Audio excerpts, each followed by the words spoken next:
Bienvenue, willkommen, hello, and welcome to to Impossible Coin. I'm Brian Cartwright, and I am joined by expert masochist and video game enthusiast, Rocky Hardy. I resent that. Also, it's weird that you forgot the name of your own podcast. Okay, I'm a little shaken, guys. I was outside of the house earlier. I was waving a stick at a man who was trying to gain entrance to my house.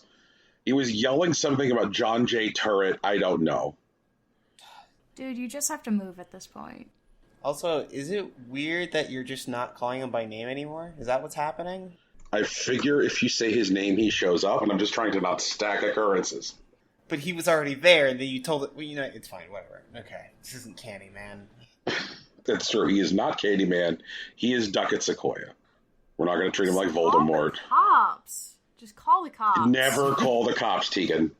But then, maybe they would take care of the problem that my turrets attempted to solve, except you installed them incorrectly. The person who is accusing me of incorrect turret installation, which is hurtful, is Tegan Somerset. Yeah, I am. It's not hurtful. I mean, it can't hurt him. What's hurtful is I wasted my entire stimulus check on turrets for your house, and you put them up incorrectly, and they were stolen. I think we can call that mutually hurtful. Jesus. I don't know why you're assuming they were installed incorrectly. Like, that's some bullshit, Tegan. That is absolutely some bullshit. Brian, you admitted to not installing them for like 2 weeks, and then you were like, yeah, I put them up, and now they're gone. Like, dude, those were top of the line, military grade, heat sink tracking. They had the whole thing. There is no way they should have been stolen. You installed them incorrectly. First of all, you don't know that. Second of all, the only issue I had was with the Alexa control. Uh-huh. And, you know, and I should mention here, since I'm talking about controlling military-grade turrets with an Alexa, that there are two types of people in this world. Those who are authorized to speak on Amazon and talk about the Alexa on behalf of Amazon. Those who actually work for Jokey Jokey from Day Repeat Day. Tegan, you interrupted my disclaimer, okay? I did. All right.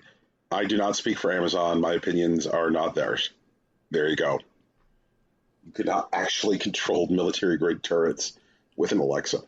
If we at any point end up, like, famous enough that Amazon comes for our podcast, I'm just gonna laugh. Oh, God. Fuck. All right.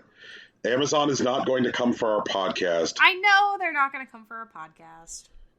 Again, two types of people in this world, those that can speak for Amazon and those that don't. I do not speak for Amazon. I will tell you, though, who I do speak for. People who like violence that occurs in a controlled fashion. Controlled violence. You speak for them. I do. Okay. Probably my favorite wrestling outfit. GCW ran 2 shows this weekend.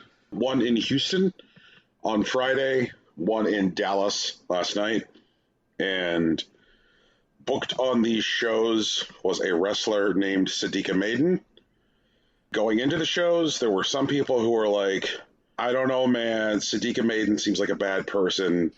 I wish she was not booked on these shows. And I, like many people, were like, I don't know.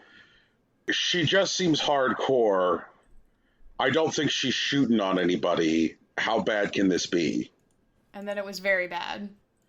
Then on Friday, she managed to hurt Nick Gage so bad that he was not fit to compete on Saturday. He was not medically cleared to compete. She fucking shot on Nick Gage. That seems bad. Yeah. It is bad. If you don't know what that means, she didn't use an actual gun to shoot somebody. She just attacked with intent to actually injure. Yeah. Instead of doing stunt moves like they're supposed to. Right. Or whatever. There's some shit she did to him with barbed wire that was not cool. And she also managed to give him a pretty serious concussion. She just went after him with an intent to fucking maim him. And then last night, she was fighting a fella named Schlack. And from the start of the match, it was like very obvious that Schlack was like very uncomfortable. And if you ever like, Jesus Christ, for the folks at home, just Google fucking Schlack. Look at a picture of Schlack. Schlack is not what you might call like You know, like the old comic book ads for like Charles Atlas, like weight training, and they would show like the 98-pound guy getting sand kicked in his face on the beach. Sure. Mm-hmm. That is not Schlack. Schlack is fighting Sadiqa Maiden, and like she keeps on just going after him in like a very, very real way. And then they went home early. And for those of you at home who don't follow wrestling at all, to go home early means a match ends before its intended finish because of things going on in the match. So, like, the match was obviously supposed to go about a half hour, but, like, about 15 minutes in, Schlack pinned her, got the 3 count, and he did not even, like, wait to get his hand raised. He just, like, was walking out because he was so pissed. At which point, like, Sadiqa Maiden, like, grabs a mic and starts, like, shouting at Schlack and proceeds to, like, call him a little bitch and all this stuff and, like, talk about how he can't take it and proceeding to, like, say that she wants to, like, fight him in a junkyard. So, like, yeah, Jesus. Like, I would like for promotions to stop booking this woman. Like, she's obviously dangerous. I was talking to a friend of mine last night after the show, being like, what the fuck happened here? And apparently, a couple weeks ago, she was booked at another promotion called ICW, and she got mad after her match and just started winging light tubes into the audience, shattering light tubes on the crowd. Ooh. Yeah. Like, Whoa, what the hang fuck? on. Like, the audience is not there to wrestle. They are not there to wrestle. And honestly, if they were there to wrestle, they would still need to be treated with the respect of the competitor, given a safe working environment. Like, that's the thing about, like, even, like, death matches where there is glass and blood and barbed wire everywhere. You have to, like, trust the person you're working with. Absolutely. Like, not to make a bad pun, but you're on a razor's edge there. And unless the person there is, like, making your safety paramount, the shit you're doing is just bad. To say nothing of the audience, which just assumes that they're walking into a safe building. And so for her to just start picking up bundles of light tubes and throwing them at the crowd, like, what the fuck? Man. I would like for her to stop getting booked. Like, there are some wrestlers out there that did stop getting booked because they were just, like, being unsafe and, like, doing, like, really shitty things. Like, there was one, like, a couple years ago named Sexy Star. And I remember when Sexy Star, like, intentionally broke someone's arm and collarbone. Like, literally went after them, tried to break their arm, did break their arm, and then tried to break her collarbone and did break her collarbone. And, like, Sexy Star stopped getting booked after that. Like, why don't we just stop fucking booking Sadiqa Maiden? I realize you guys probably don't have a lot to say about this because you're not really wrestling people, but, like, this just pissed me off. I get that. I mean, it's understandable. Ugh. It's like those people at fighting game tournaments who get banned because they throw controllers. Shit's not cool. Do people throw controllers with intent to hurt viewers or other competitors? Sometimes. Yeah! That's fucking shitty, and they should be banned. Like, that's just... Yeah, absolutely! Oh. God. Goddamn. Ugh. I guess something which is less terrible, and in fact very good. I mean, it's terrible that it took this long. The statues of Robert E. Lee and Stonewall Jackson that have been scheduled to come down for 4+ years finally were taken down in my hometown. Yay! Yeah. For those of you who are, I guess, newer to the show, something that happened during year 1 of this show, the alt-right assaulted my hometown of Charlottesville, Virginia. That was a thing. You know, they had a terrible racist riot. Someone died. And the purpose of their ridiculous Tiki Torch riot was to protect 2 racist statues that were scheduled for removal. And since then, the city council has just been like waiting to complete these already approved removals. Both statues were removed on Saturday, and so like I'm very happy of it. I definitely went and looked up pictures of the statues like connected to cranes getting removed and being, you know, trucked off to go get destroyed. After the 2 statues were removed, the city council called an emergency session regarding a statue of Lewis and Clark in Sacagawea and voted to remove it. On account of the fact that Lewis and Clark are shitheels and the portrayal of Sacagawea in the statue is incredibly offensive. And so they voted to remove that statue. Didn't get pulled down yesterday because they didn't have the resources because they were busy removing the other two statues. But hopefully it won't take them 4+ years to take that one down. Fingers crossed. But yeah, things that made me happy, those statues coming down. So, folks who have been listening to this show for significantly less than going on 5 years have heard me talk at length about how NBA Jam is a very good video game and how I have some pretty significant affection for NBA Jam and how I wished that there is a modern spiritual successor to NBA Jam. Well, on Thursday of last week, a video game came out called Ultimate Rivals: The Court. And lo and behold, it appears to be a spiritual successor to NBA Jam. Cool. It is fucking ridiculous. It is very, very good, this video game. There are some definitely, absolutely, wild things about it. They managed to run down player association licenses for the NBA, the NFL, Major League Baseball, Major League Soccer, the WNBA, the NHL, women's professional soccer, basically every major professional sport which is played in the United States, the devs went and got licenses with those players' associations. And so, as you're, sitting there, unlocking players for this basketball game, you can be okay, I want... This game is also 3-on-3, not 2-on-2. I want my team to be retired basketball great Dr. J, Wayne Gretzky, and Megan Rapinoe. That's what I want my team to be. What's wild about it is that people who professionally play other sports, the way they are represented in the game, whenever they can do something that visually communicates that person's native or primary professional sport, they do it.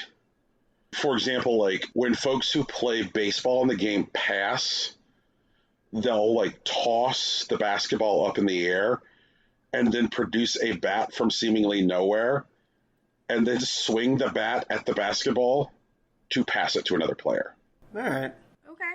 Yeah. The hockey players in the game, when they shoot 3-pointers, drop the ball to the ground and swing their stick at the ball, shooting the 3-pointer.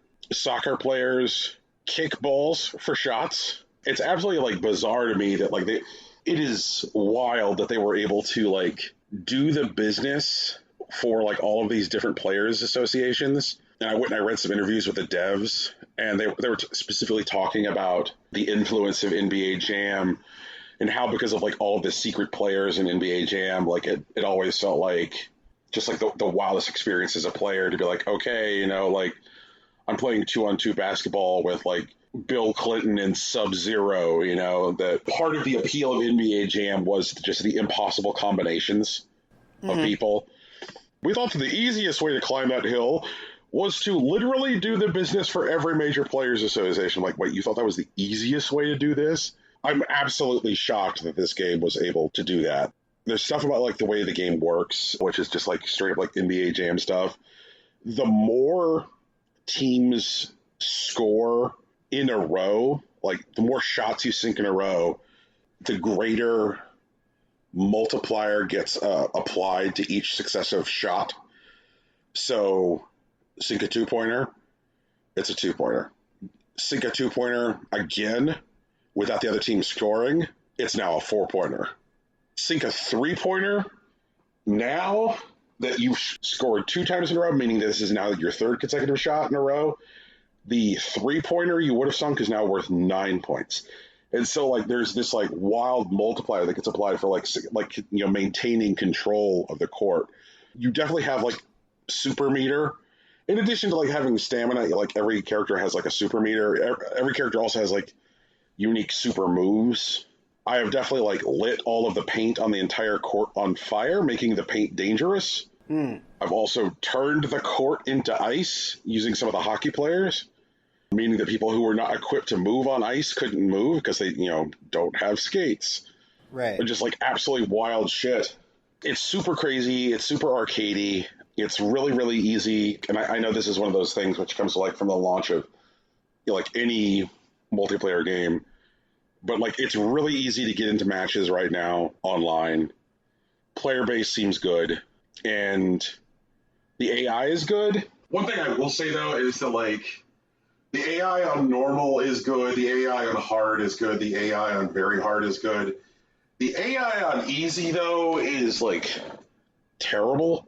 Absolutely terrible. Like you're going to want to like crank it to like at least normal. Like I wanted to try out the AI on every difficulty, and like when I played against the AI on easy, I was able to finish a game 164-3. Like obviously that sounds incredibly terrible, but like remember the thing I said earlier about like how like shots multiply in value over successive shots. Let's see here, like stealing fills meter.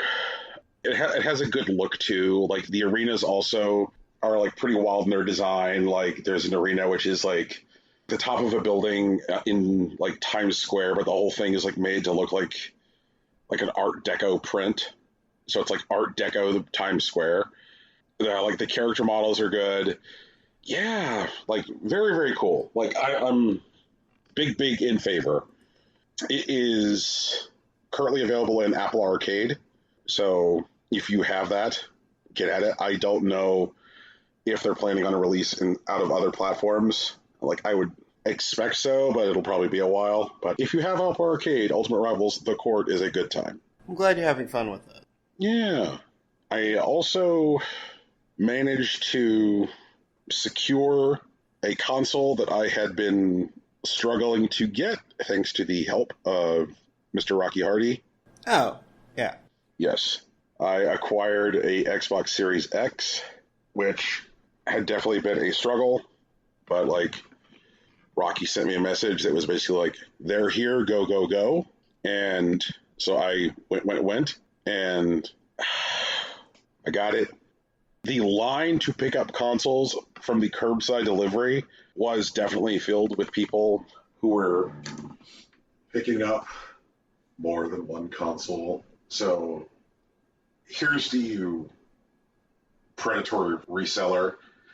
Be yours. I am absolutely like taken with just how ridiculously easy it was to set up the Xbox Series X. It is nuts how easy it is to set up an Xbox Series X. Basically, you turn on the Xbox Series X, and the Xbox is like, hey, do you already have an existing Xbox account? And you say, yeah. And it's like, okay, could you go ahead and get an email address for that? Validate with two-factor. And then I do that. And it's like, okay, cool. And it just pulls in all of your settings from your existing Xbox console, like without any further effort. Mm-hmm. Mm-hmm. The way your desktop is set up, all of your pins, the way you organize your games, it just pulls all that shit in. And then it's like, hey, do you want to download the games that you had downloaded on your other Xbox? And you just hit yes. And it's like, okay, cool. And it does that. And it just pulls in local copies of the save files for that. So everything is there. So if you want to, like, say, play Resident Evil Village on a console which is actually up to the task, you can do that. If you want to play the demo for Lake on a console which is actually up to the task, you can do that. Absolutely just blown away with just how easy it is to everything. Just like syncing the controllers on the device, setting the device up itself. Streaming from the device is also much, much better. I tried some of the like local network streaming where I just streamed from the Xbox to my phone. It's so much better than doing so from an Xbox One. Like, man. Tegan, I don't know how much time you've had to like spend with the Xbox Series X, but like, what a great little box. Sure. There is one that lives in your house, right? Yeah. Okay. Yeah, there's been one that's lived in my house since release day. Okay. Have you had much of an opportunity to paw at it? I don't Xbox. I don't do anything with the Xbox. Alex does everything. I watch him play games on the Xbox. What have been his observations about, like, the UI and just, like, the user experience for... I don't think he cares. I can ask him if you want, but we don't talk about that kind of stuff typically. Okay. We're much more into, like, plot of game going on and, oh fuck, you died again sort of stuff than, like, oh, the user experience of this Xbox is superior to the user experience of the... Like, that's not the kind of conversation we Were have. you just doing a voice? I was just doing a voice. What? I'm sorry. Was that the voice supposed to be idiot who cares about the user interface for an Xbox? No, it's supposed to be, like, person who interacts with video game technology in a more intellectual way than I do. Because that's not a thing I do. Does it plug in? Does it turn on? Can I play The Legend of Zelda on it? If not, I don't care. So, after successfully buying an Xbox Series X, I did a bad thing. Yeah, you paid the bad men the money. I saw. Yeah. And also because you didn't share us with us in our Twitter chat any harrowing details about your long line experience with the PlayStation 5. The PS5 is yet to arrive, which means I suppose I could just receive a very expensive box full of somebody's laundry. I guess at which point I would issue a chargeback. But, like, I sat there watching the person's eBay account for a while, watching them get, like, positive feedback for things like, you know, other PlayStations and graphics cards. And I'm like, okay, so you obviously have a pile of graphics cards and a pile of PlayStations. Let me do it. Double the price? Less than double the price, at least, right? Less than double the price. Oh, thank fuck. Okay. Did they, like, start... Is it one of those guys who, like, starts bidding at the price of the PlayStation? Or... What they did... Basically, I camped out watching this one particular guy. And the reason I camped out watching this one particular guy was they're in the Phoenix metro area. And so I was like, okay, like, if I pick this guy, then shipping won't take too long. I watched him list it. And I watched it fail to sell at what he originally listed at. And then I watched him relist it, and I watched it fail to sell at the relisted price. And then I watched him relist it a third time. And I said, ha ha, fuck you, now I'll buy it. I really wish that would work with this last Day with Pikachu pop. I really wish that would work, because I've been watching the same pop for 6 months now, come down and go back up at $150, and I'm, like, so fucking tired. I think that that's probably one of those things where, like, the demand is pretty high and the supply is pretty low, and even though the supply is pretty constrained on PS5s, there are more PS5s than there are of whatever this Pikachu is. So, the other ones are only, like, between 30 on the low end and, like, 80 on the high end. It's just blooming with curiosity. Like, fuck me. So About to make an offer at $80 and be like, suck it. So my PS5 should be here on, like, Tuesday, Wednesday. And, like, at this point, I'm not going to buy Returnal because, as near as I can tell, Returnal is what I would call a Rocky game. They're not available for a platform that Rocky plays on. Like, I just read all the descriptions of Returnal. I'm like, oh, this is a Rocky game. So, we have Returnal. Okay. It's not great. And I'm not going to say because it's a roguelike, but I am going to say, like, being a roguelike does not help it, because in order to get into the house, you have to find the key on the run that you're on, and the key doesn't always spawn because it's a rogue. So you could sit there pissing away hours and have it in for nothing. Yeah, you could sit there pissing away hours, like, beat the first boss, go to the second area, beat the second boss, and still not have a fucking to get in the house. It really sucks. Oof. Like, it would be one thing if it's, like, if you always go to this room, like, this room always spawns, and whenever you get there, like, the key is there, but it doesn't always do that. That's incredibly like, garbage. The key either spawns or it doesn't. Oh, well. Did you guys pick out Ratchet and Clank? No.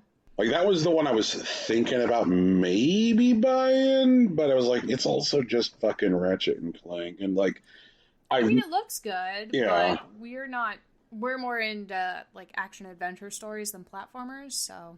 And I am into platformers, but, like Ratchet and Clank is from that, like, era of 3D platform, or at least the series is from that era of 3D platformers where, like, 3D platform developers started to get, like, weirdly self-aware because, like, there were so many more, like, shooters happening around them.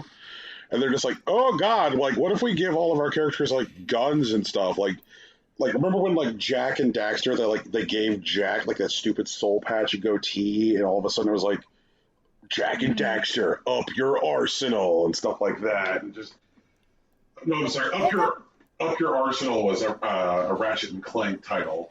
They just called it, like, Jax was just like, Jax 3. This is the one where he can literally steal cars and has guns. Right. My advice would be to pick it up pre-owned, if you're not entirely sure, you know? I mean, I think that what it's going to be for the time being, because this is even more cost-effective than buying it pre-owned, is just skipping it unless I can, like, supremely convinced. And at this point, like, I'm not. Like, I've watched a fair amount of game footage, and I've watched some critic, whose opinion I respect, talk about it. And most of those folks say that, like, okay, here's what I'll say about Ratchet and Clank. If you like Ratchet and Clank, this is a very good Ratchet and Clank. If you do not already like Ratchet and Clank, this is ... pretty good, I guess. Gotcha. Well, you could always wait until, like, holiday. It'll probably go on sale for, like, $20. But it's weird that the thing that I want to play most on a PlayStation 5 is the thing that they include pre-downloaded on the console. The Astro game? Yes! Why do you want to play the Astro game? Because everything says it is very, very good, and the development team that works on it, they specifically are part of a team at Sony which is, like, handed, like, new tech which is in development, and the team is... And they get to fuck around with it. Yeah, they're like, fuck around with the new tech. And so what happened is when the PS5 was still, like, actively in development, they hadn't even, like, finished what the hardware was going to look like. They sent the team the DualSense controller, the new controller, and they're like, okay, like, here's everything the controller can do. And they got it all bullet pointed out. They're like, here's all of the functionality of the controller. And they started making a tech demo which shows everything the controller can do. And then they started to, like, show this to, like, bosses at Sony who were like, hey, this is really, really good. Turn this into a whole game.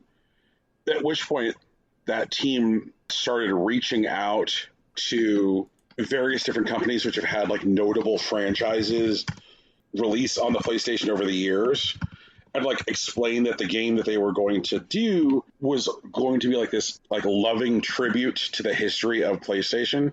And that seems pretty cool. And so they were able to get, like, all of these, like, third-party companies like Square Enix and Konami and so on to, like, license out use of their characters, so you would, like, run into, like, little, like, astrobots in your adventure recreating scenes from, like, beloved PlayStation classics. And the thing which I've seen said over and over about this game is that the thing that the fighting game PlayStation All-Stars tried to be, you know, like, being like, hey, we're a thing which celebrates PlayStation's history, and, like, failed to be, is what Astro's Playroom actually is. You're wandering around something that, like, kind of, like, acknowledges the fact that at this point PlayStation has been around for 25 years, and you kind of, like, feel like you're touching the history of the device. Like, you'll be, like, platforming through an area and then, like, just discover, like, the little Pocket Station memory cards. Or you're, like, jumping on something and you'll realize that the thing that you're jumping on is a PlayStation 2. Which sounds pretty neat. And so, like, by all accounts, it's a good 3D platformer which does interesting things with the limitations of the actual control device. The gyrometer in there, because, believe it or not, the DualSense also has a gyrometer like Switch controllers. It's just, like, developers are less inclined to use it on the PlayStation platformer. So it has gyrometers, it has the haptic feedback, it has the resistive triggers, and it uses all of that stuff. Like, there's apparently parts in a game where, like, your little astrobot is, like, climbing on like a rock face, and the resistive triggers are what simulates the experience of like free climbing with your little hands. Like that all seems really, really neat, and they just give it to you. So it seems to be the most like PlayStation-ass PlayStation game there is for the PS5 right now. And like, and sure, like Returnal looks pretty, but it's like, by all accounts, like mainly mediocre. And I keep on hearing like so many things about Returnal, which say that like, even if you are into games which are punishing, there's things which are just about like the user experience of Returnal, which don't feel deliberate or intentional. Like the lack of like good saving features, like you can't save mid-run, or like you'll have runs where you don't like have things spawn that you need to complete them. I have heard reports of people like having experiences where like they spawn into one of the sections and there are multiple bosses in a single section because of a spawn error. Shit, like I haven't had that happen. We've had multiple like of the like stronger enemies spawn in a single spot, but not the bosses specifically. Yeah. The bosses are very much like in their own space, as far as we can tell. Right. And so you've got that, and then you've got like Ratchet and Clank, which is, I guess, pretty good if you like Ratchet and Clank ... I guess. But then there's this Asterisk Playroom thing, which like feels like a throwback to the idea of like pack-in games of yore. Mario and Sonic, and I'm like, that seems really fucking cool. So that is my book report on why I would like to play Asterisk Playroom. Okay, well, I hope you like it. Me too. It also like occurred to me as I was on this like I want to call like streak of buying consoles. I hardly ever get my Switch off of the docking station from underneath the TV. And like I know that there's a couple different reasons I don't. One of them is just the sharp edges of the docking station. Because of the two sharp corners on the front of the docking station, like pulling the thing off the dock and putting it back on the dock. Every time you're always just like taking a chance that you're going to like scratch the screen, which is why I have this like ridiculous little like soft cotton fucking condom on the front of my dock that looks like an NES, which is designed to protect the Switch screen so that way it's not hitting the hard plastic, it's touching the soft cotton. And I'm like, I also really like, I love having a Switch under my TV, but also, as you guys know, like from all of the goofy handheld devices I have, I really love handheld gaming, and I'm like, the Switch Lite has a real D-pad, unlike the Switch, because since they didn't have to have the like Joy-Cons come off under the pretense of being their own controllers, they put a real D-pad on the Switch Lite, and Nintendo like finally made like some concessions in like the way that like user profiles work on their devices. Originally it was like your profile can only be associated with a single Switch, period. Like this is your Switch, you can get a new Switch and then move your profile and shit like that. But enough people yelled about that they were finally like, okay, you can have your profile exist on multiple Switches. And with the cloud gaming feature that they rolled out as far as like Nintendo Switch Online, it's significantly, it's very clunky. However, it is better than Sony's.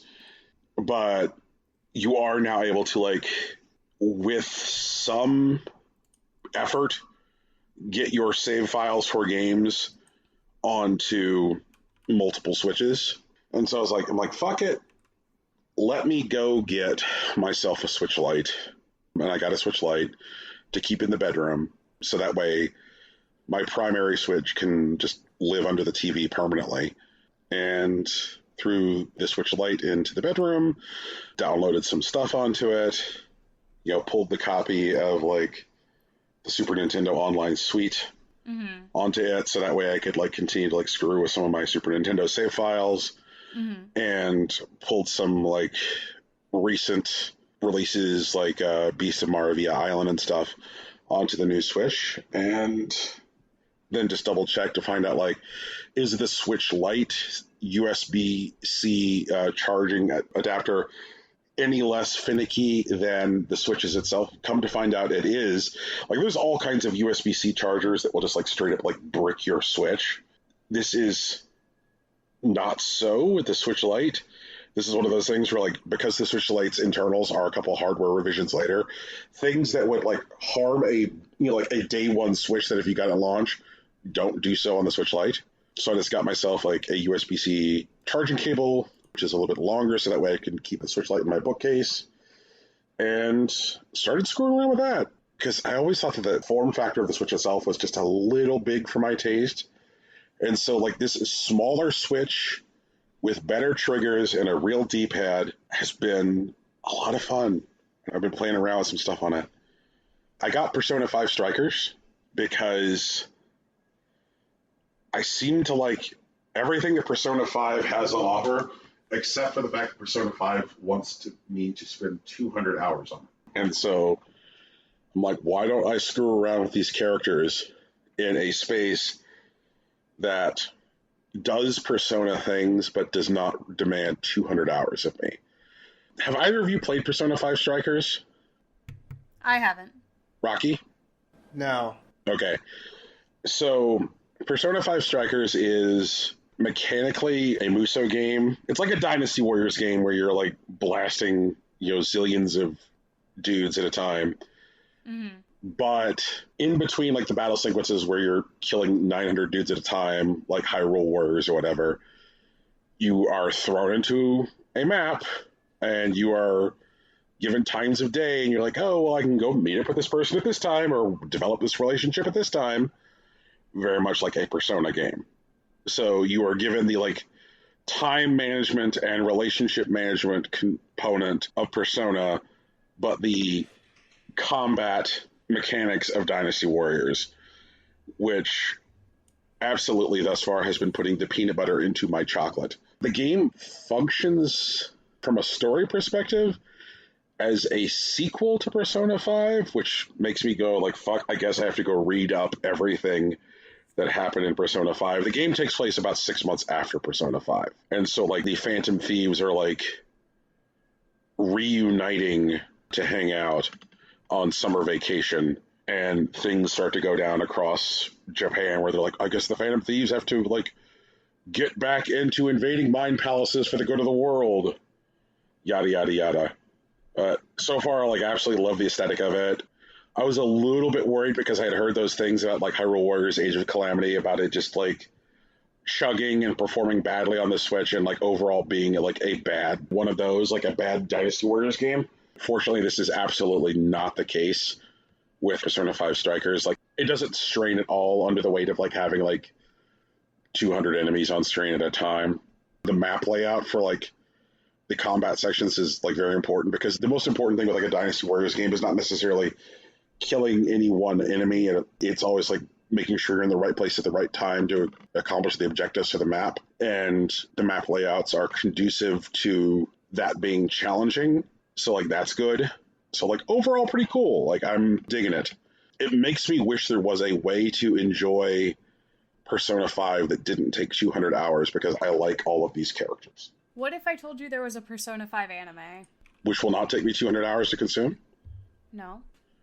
How many hours will it take me to consume it? 12? Persona's... Yeah, I think Persona's anime is only 10 episodes? 20 episodes? Something like that? Not even. Let me look. Hang on. I'm gonna check right now. Persona 5 the animation is a grand total of 28 episodes. Oh, no, not even. 26 episodes. Well, that sounds very doable. At 30 minutes each. So that's hey, friend, can you spare 13 hours? Yeah. Well, that sounds very doable. Persona 4 Golden also got an anime. That's only 12 episodes, though, in case you're wondering. Yeah. Persona 4 also did not ask me to spend 200 hours in there. Also played a game called Dog World, which is a Metroidvania, and it is very, very fucking cool. I think the thing I want to mention first about Dog World is that, like, I know a lot of times at the end of the year we'll talk about, like, various things about various games that we liked, and I can't see any space where we don't get to the end of the year and I don't just talk about how much the music to Dog World fucking slaps. Like, Dog World's music is, like, so good. Like, it is so, so good. It's a very weird Metroidvania. I definitely dig the vibe. It is a future where the only thing left are humans, dogs, and robots. And humans all live in these like floating pods, which are allegedly designed to protect them. The way you say allegedly bothers me. Yeah, well, there's things that you find out very early in the game, like when your pod gets sent to the surface of the Earth because all the humans live underground in these pods. Again, allegedly for their own protection. So your pod gets accidentally shot to the surface of the Earth and your pod cracks open, and you eventually come to like village of like sentient dogs who are like, you've been lied to by the robots. And I'm all like, what? I've been lied to by the robots. And so it seems like the current living conditions of humans are a result of like robot control under false pretenses. Mm-hmm. So like playing Dog World, I periodically will like gain new abilities, which involve like interacting with a sentient dog, sometimes dogs hanging off my back, whatever, like exploring these like absolutely massive interconnected maps. In addition to like robot enemies, because there was a nuclear apocalypse on the surface, mutated dogs which are not sentient. Good examples like giant floating bouncy dog heads that when shot split into smaller dog heads. So there's like weird mutant dogs, evil robots, a mystery of why the robots are trying to control the subterranean humans. And the game's got like a very, very strong aesthetic. Reminds me of Downwell. I don't know if either of you played Downwell. Did not. Okay, so it's got like a good look that is like reminiscent of that. Incredible music, very, very tight movement. Feels really good to move in this game. It's got a very satisfying slide. Also, like, measurable use of like momentum and like the way the movement system works. Like there are like jumps which are very early in the game where they're like just trying to teach you about like velocity and momentum. Like, okay, if you approach this coming, if you just walk up to the edge and jump, like you're not going to make it to this side. But if you back up and run, you'll get close. But if you're running downhill and then jump, then you'll make it. It's like, oh, okay. So they really want to teach me about like the weight of my character and how my character interacts with space. It is also like hard as balls. But one of the things I say over and over again on this show is that like, I don't necessarily mind hard as balls if in your game it is still fun to lose. And Dog World, it is fun to lose. So, a good time. Yeah. Also played a game which came out of absolutely nowhere. Like, heard nothing about it prior to its release. New release from Devolver Digital, Boomerang X. And Boomerang X and, like, the way the movement works and, like, the way you interact with the space feels a lot like Quake did. So this might be an old man moment. I don't know if saying like feels like Quake will mean anything to either of you, but feels like Quake. And in this game, you have one weapon. That is it. Your weapon is a boomerang. And as you play this game, you acquire new boomerang related abilities. Mm-hmm. Like I just recently acquired the ability to like throw my boomerang and then air dash to the current location of my boomerang as it's traveling back to me. So I can throw my boomerang to its like apex of distance and then immediately air dash to wherever it is at that time, which allows me to like travel great distances quickly. And it creates these like arena combat situations where it'll like throw like a shit ton of enemies at me and say like, okay, you need to kill all of these enemies before you can exit the arena. And movement becomes incredibly important to staying alive because like your character is very much a two-hit Charlie. Like you get hit twice and you're dead. And so like moving around that space and staying alive is like very, very important, which means like being able to dodge projectiles, being able to dodge enemies. And so stuff like air dashing and the ability to immediately recall your boomerang become like very, very important. So that way you can do stuff like movement cancels, boomerang cancels. Very, very cool. It has a great look. There is, as near as I can tell, no fucking plot to this game. It's just like, you're on an island. The island is dangerous. You need this boomerang to survive. Go. It's just boomerang time, baby. And I'm like, I don't mind. at the start of the game, you wash up on the shore of an island. You're like, okay, whatever. Then you like find the boomerang, and you're like, all right, time to murder things. So I'm good with my boomerang murder world. And like I was just saying with Dog World, it feels very, very good in Boomerang X to move. Like I love coming to like impossibly tall cliffs and saying like, I think there's a ledge up there, and then like throwing my boomerang straight up in the air and then just like air dashing to the top and be like, yeah, there is, and then double jumping from the location of my boomerang. Very, very cool. The way the boomerang itself feels, again, we like harkening back to Quake directly, is it feels a lot like using the rocket launcher in Quake, which makes sense since like the air dashing of the boomerang feels a lot like rocket jumping. So, and considering that so much of the combat is like arena based, this definitely feels like something for like people who played a lot of Quake, people who remember how Quake works, and people whose like favorite weapon in Quake was the rocket launcher. So, Boomerang X, strong thumbs up. Played another Devolver game that just came out called Sludge Life, and I put some screenshots from this game onto Twitter, as well as a 30-second video clip from this game, and the jury is still fucking out on Sludge Life. It is a game about being a graffiti artist in like this weird surreal world where like the world is like a series of like interconnected islands above sludge, ergo Sludge Life. Gotcha. Okay. Yeah. And so you travel around and you meet people, and everyone has like at most like a sentence or two of dialogue. There's nothing like that I would call like a quest giver. And it's like an open world space, and they just like dump you into it, and there's no like save game commands or whatever. And when you quit a session of Sludge Life, it like always respawns you to like your starting location. So like in order to like move around this like massive world quickly, you have to find these like teleport stations and reactivate them. But the reason that the teleport stations are currently down is because there's these characters who are currently on strike. And like whenever you encounter them, they're like, hey, I'm not working because I'm on strike.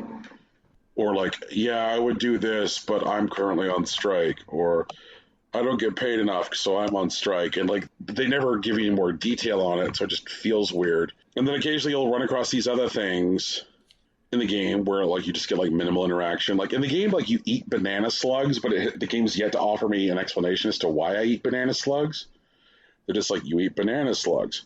And eventually I came across a character. It's like, hey man, there's a banana slug over there on my fridge if you're hungry. And so I went and ate the banana slug. I went into an apartment, and about 3/4 of the apartment was occupied by a giant sleeping baby. There was barely any room to move around in the apartment because there was just a giant sleeping baby laying on its side. I went into another room, which was like a storage room, and it appeared to be that the main purpose of the room existing was for there to be like a little dog just fucking a bag of flour. That's what happens in this room. And like I encountered a fast food restaurant, and I went around back, and there was a employee at the fast food restaurant who was on break who told me that there was a massive shit in the toilet at the restaurant, but that, how did he put it? He said, I think I'm just going to leave that sea monster there out of respect. And so I was like, all right. I found the restaurant's bathroom. I went in the restaurant's bathroom, which had an out of order sign in front of it. And sure enough, when I went in there, the game bothered to like have like an absolutely gigantic shit in the toilet. And I'm like, okay, I guess that's what you've done with this time, game.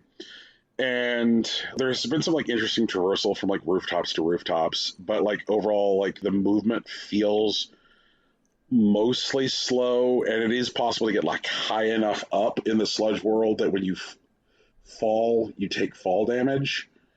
And anytime you like go to any kind of menu in the game, it creates like a false computer desktop interface where there's like windows that have to be individually like clicked with an X at the top of the window to close the window. They give you like a weird fake mouse interface, which for like a controller is like kind of irritating because you're like moving slowly between things that need to be clicked instead of just being able to like tab up and down using the D-pad or the analog stick. It's like, no, please move this on-screen cursor to the next thing. And then whenever you return from any menu, it shows your character like flinging a laptop to the ground or something. And so like the first time I paused, like it confused the shit out of me. I'm like, why is my character throwing a laptop down? Like, how do I pick the laptop back up? And so like I stood there for like a full 3 minutes trying to figure out how I pick the laptop back up. And then I discovered that like every time I paused, whenever I would unpause, it shows my character flinging a laptop to the ground. Every time. And so depending on like what you do during a pause, like what type of setting you're manipulating, it'll like show him like flinging different objects to the ground, like flinging a boombox to the ground, flinging a laptop to the ground. And I'm like, this is definitely like a deliberate aesthetic choice. There's like a whole filter that runs over the game, like the game is like a worn out VHS tape, and so there's like strange like visual artifacting in the game. I just don't know what to make of it. I am confused by what this game is trying to go for. Yeah, I'm looking at it, and it doesn't look like a good game. Like, I saw the videos you posted and stuff, and I was like, what is this? And just, like, looking at more stuff, I'm like, I don't think it's a good game.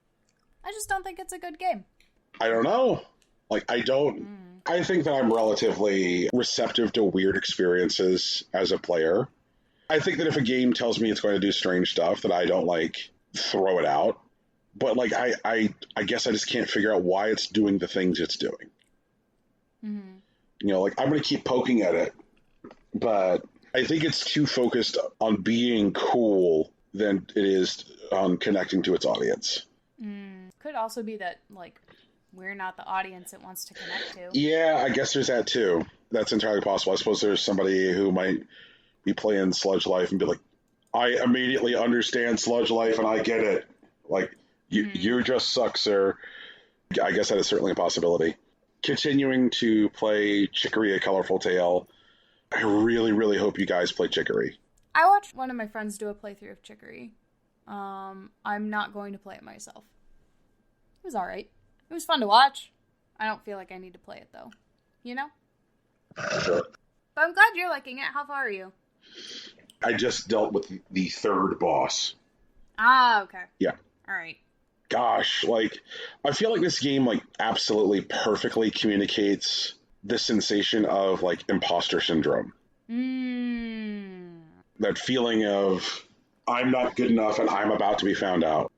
Chicory has got that nailed to a T, and I'm having a hard time thinking of games that, like, deal with both imposter syndrome and depression more effectively. Like, Chicory has definitely gotten the tears out of me more than once. Like, this is a very, very, very good video game, and I love the characters in it.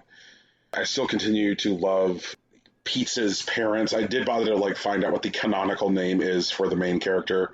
Because, like, the way you name your main character in this game, they don't tell you what you're doing. Right. They ask you what's your favorite food instead of asking you to name your character. And so, like, my character ended up being named Sushi. And I was like, I need to find out what the canonical name is for this character. If you just, like, leave it blank, it's like, does then as it says, oh, do you like pizza? And you just get a binary response to that. Like, so, like, yes, I like pizza. No, I do not like pizza. So the canonical name of the character is Pizza. How do you know that for sure? How do I know that for sure? Yes. Watching input of blank input on the screen. I went to YouTube and found out. Like, what happens when you try a blank input. I mean, but that might just be a placeholder, right? Like, because, you know, Frisk's name wasn't actually... Like, I mean, granted, there wasn't, like, a blank input response for Undertale, but, like, the character did have a canonical name, and, like, it would only, like, get it if you named it. And same thing for, like, Kara. Like, what if Pizza's just a placeholder? What if there is a different name out there? Well, why would... I'm not saying that pizza is, like, meaningless in this situation. I'm just unconvinced based on that evidence that it's the true name. I'm sorry, why would there be a placeholder name that isn't the canonical name of the character? Who knows? I haven't played the game. But also, honestly, that seems fucking ridiculous. Like, okay. Like, sorry for bringing it up. No. It's just like, I mean, isn't that like the tradition of like JRPGs, like since the mid '80s, that like when you try a blank input, that's the canonical name for the character? Like, I mean, that's the thing which is happening like Final Fantasy, Chrono Trigger, Dragon Quest. Like for years, the name upon blank input is the canonical name for the character, right? Sure, but I wouldn't really like put Chicory in that box, because, like, you know, they seem like they're trying to do something new. And maybe they're borrowing from old things, but maybe they're trying to do something else. That's all I'm saying. Sure, no, and I get that. It just seems like it seems like a weird fork to have exist, like, sure. The idea, like, being like, okay, well, there is a default placeholder name for a character which is somehow not the canonical name of the character. Like, it seems like something that would, like, if anything, just from a position of, like, player understanding, player comfort, and player utility, create confusion. No, I agree with that.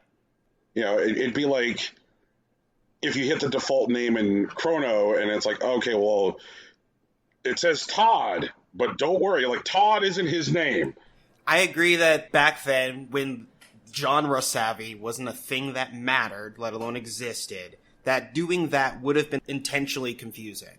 But given that we already have a framework for understanding these kinds of things, subverting it isn't that strange. Okay. All right.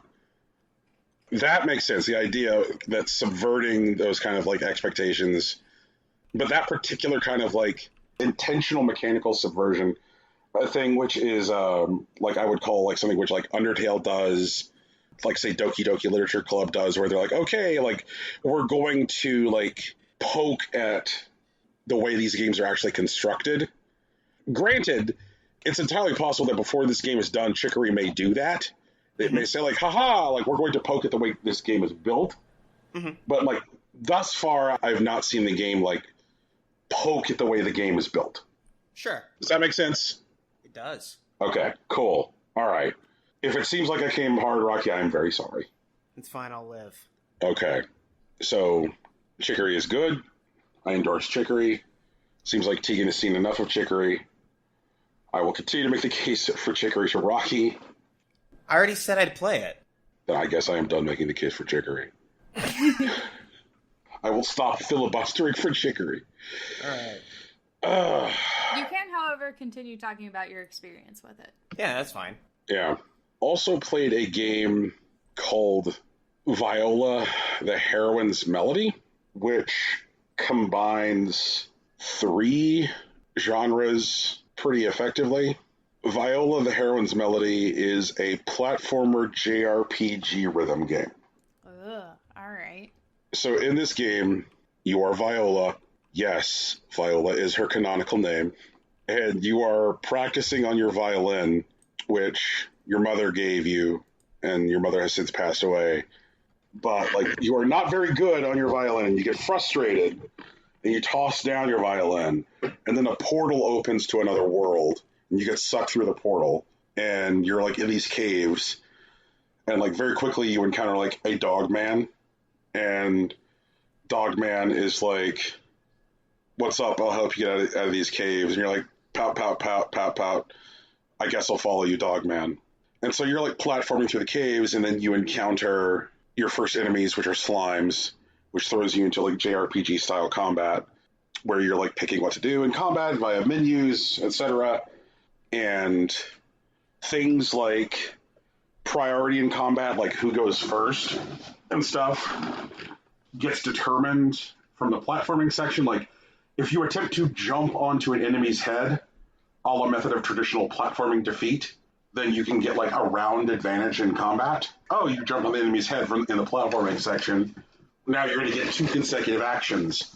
Like in Paper Mario. Right. The way that turn rounds work is very much like the ATB system. Does Paper Mario use something like the ATB system? No, it's turn-based. Okay, so this is ATB. So old hands at Final Fantasy will feel comfortable.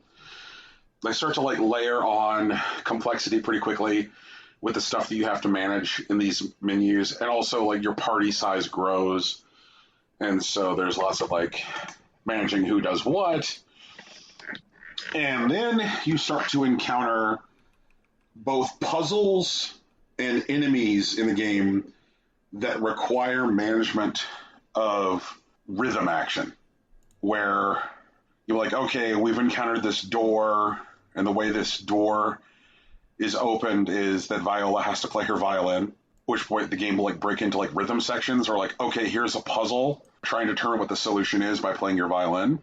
Or this boss fight will have a sequence where we fought the boss, we've now weakened the boss sufficiently that it turns into a rhythm section. So platforming, JRPG combat, and inventory management.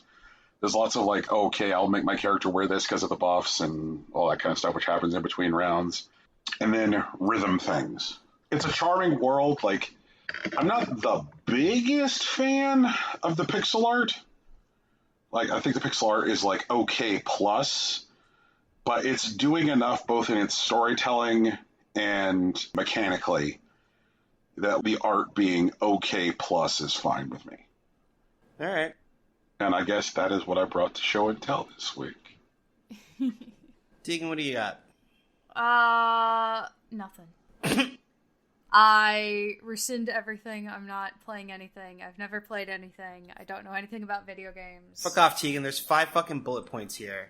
There are 5 fucking bullet points here. So, I guess the first thing I'm going to talk about is the Genshin 2.0, Genshin version 2.0 announcement from earlier this week. For people who don't follow our Tumblr, I did post the codes on Tumblr as soon as they were available, if anyone needed them. So, you know, maybe if you have a Tumblr, follow our Tumblr and you'll see those codes. I also send them out to all of my friends because I want to make sure my friends who are playing Genshin also don't forget to redeem the codes before the end of the day. Wait, are they always like guaranteed 24 hours?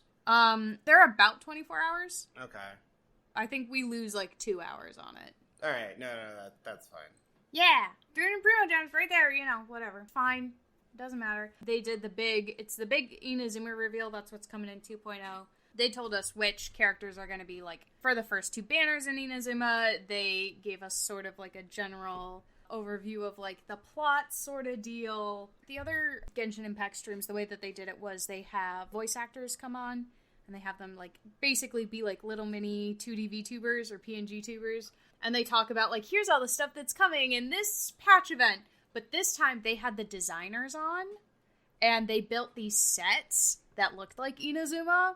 So, like, oh, it was super cool. So, like, people who, like, spent time, like, designing what Inazuma is like, figuring out how all the quests, how, like, the Archon quest is going to tie into everything. The people who did the music, like, they had those people on instead to tell you, like, this is how we approach this. This is why we designed it this way.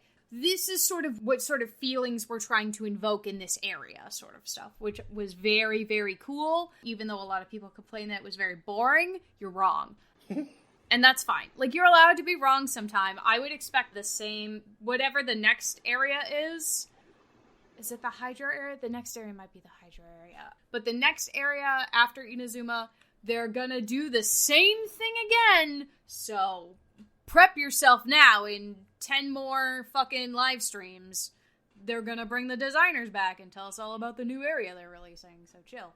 First 5-star character is being released is Ayaka. She's she's an ice swordsman now, which is very, and then the next one is gonna be Yoimiya, who's the new fire bow user, and Sayu, who is the tiny Animo Claymore girl, who is actually being voiced by Lily Pichu. That's her English VA. Neat. I'm very excited, because that means I have 2 whole banners to save for when they drop the Electro Archon banner. Stressful.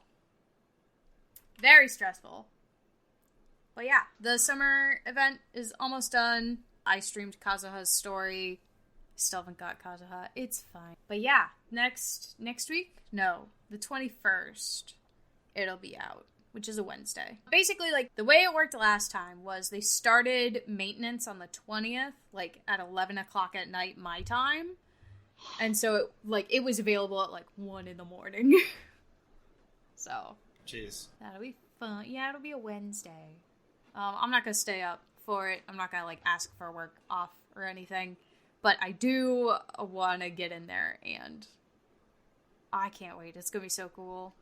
It's gonna be so cool. I'm just hyped for crossplay. Yeah! Because, like, running it on PS4 does have some pretty rough load times, and I do get some lag from time to time. And I hope that my PC experience would be different, but I didn't want to make a whole new account for it, so I'll just wait to crossplay. Yeah, you'll be able to port your stuff over. Yeah. I think that means the only two. It's not on Switch. We know why it's on Switch. Is Genshin on Xbox? No. Yeah. So that's it. That's all we're missing, which is fine. It's exciting. I'm very excited. Are phones included in crossplay? Yeah. Mobile's been included. If you have a PC account, you can also play on mobile.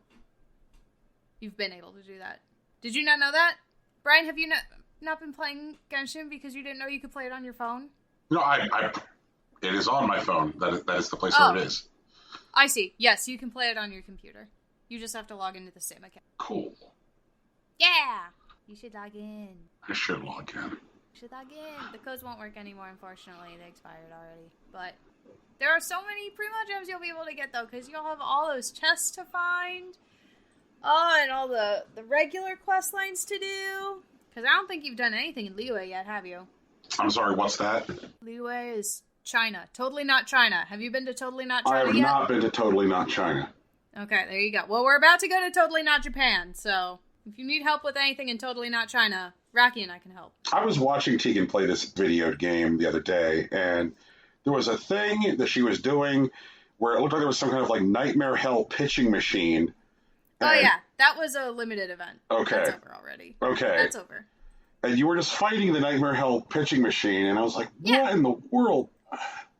That's part of the Golden Apple Archipelago quests, which were a summertime limited event, which I think you might still be able to do most of those quests, because I don't think the Golden Apple Archipelago is only going to leave at the end of this patch. So you should still have a couple of weeks if you want to do those quests too. Not all of them, obviously, because like some of the like event time periods have ended, so like you won't get the bonuses for collecting the Echo Conchas or any of that stuff. I think the pitching machine is leaving like today or tomorrow, so you won't even have to worry about that because the slimes are in now. Yay! Anyway, Genshin Impact 2.0. They showed like all of the characters that MiHoYo had dropped the one day, and then the leakers got mad and they dropped a bunch of other characters. They showed all of those characters in the game. Everybody's in the game. And they're like, not all of these designs are 100% final, but they're going to be 100% final in 10 days. So I don't know how much tweaking they're going to do from here. You know? The Geobo Dog Boy is there. Wait, what? The dog.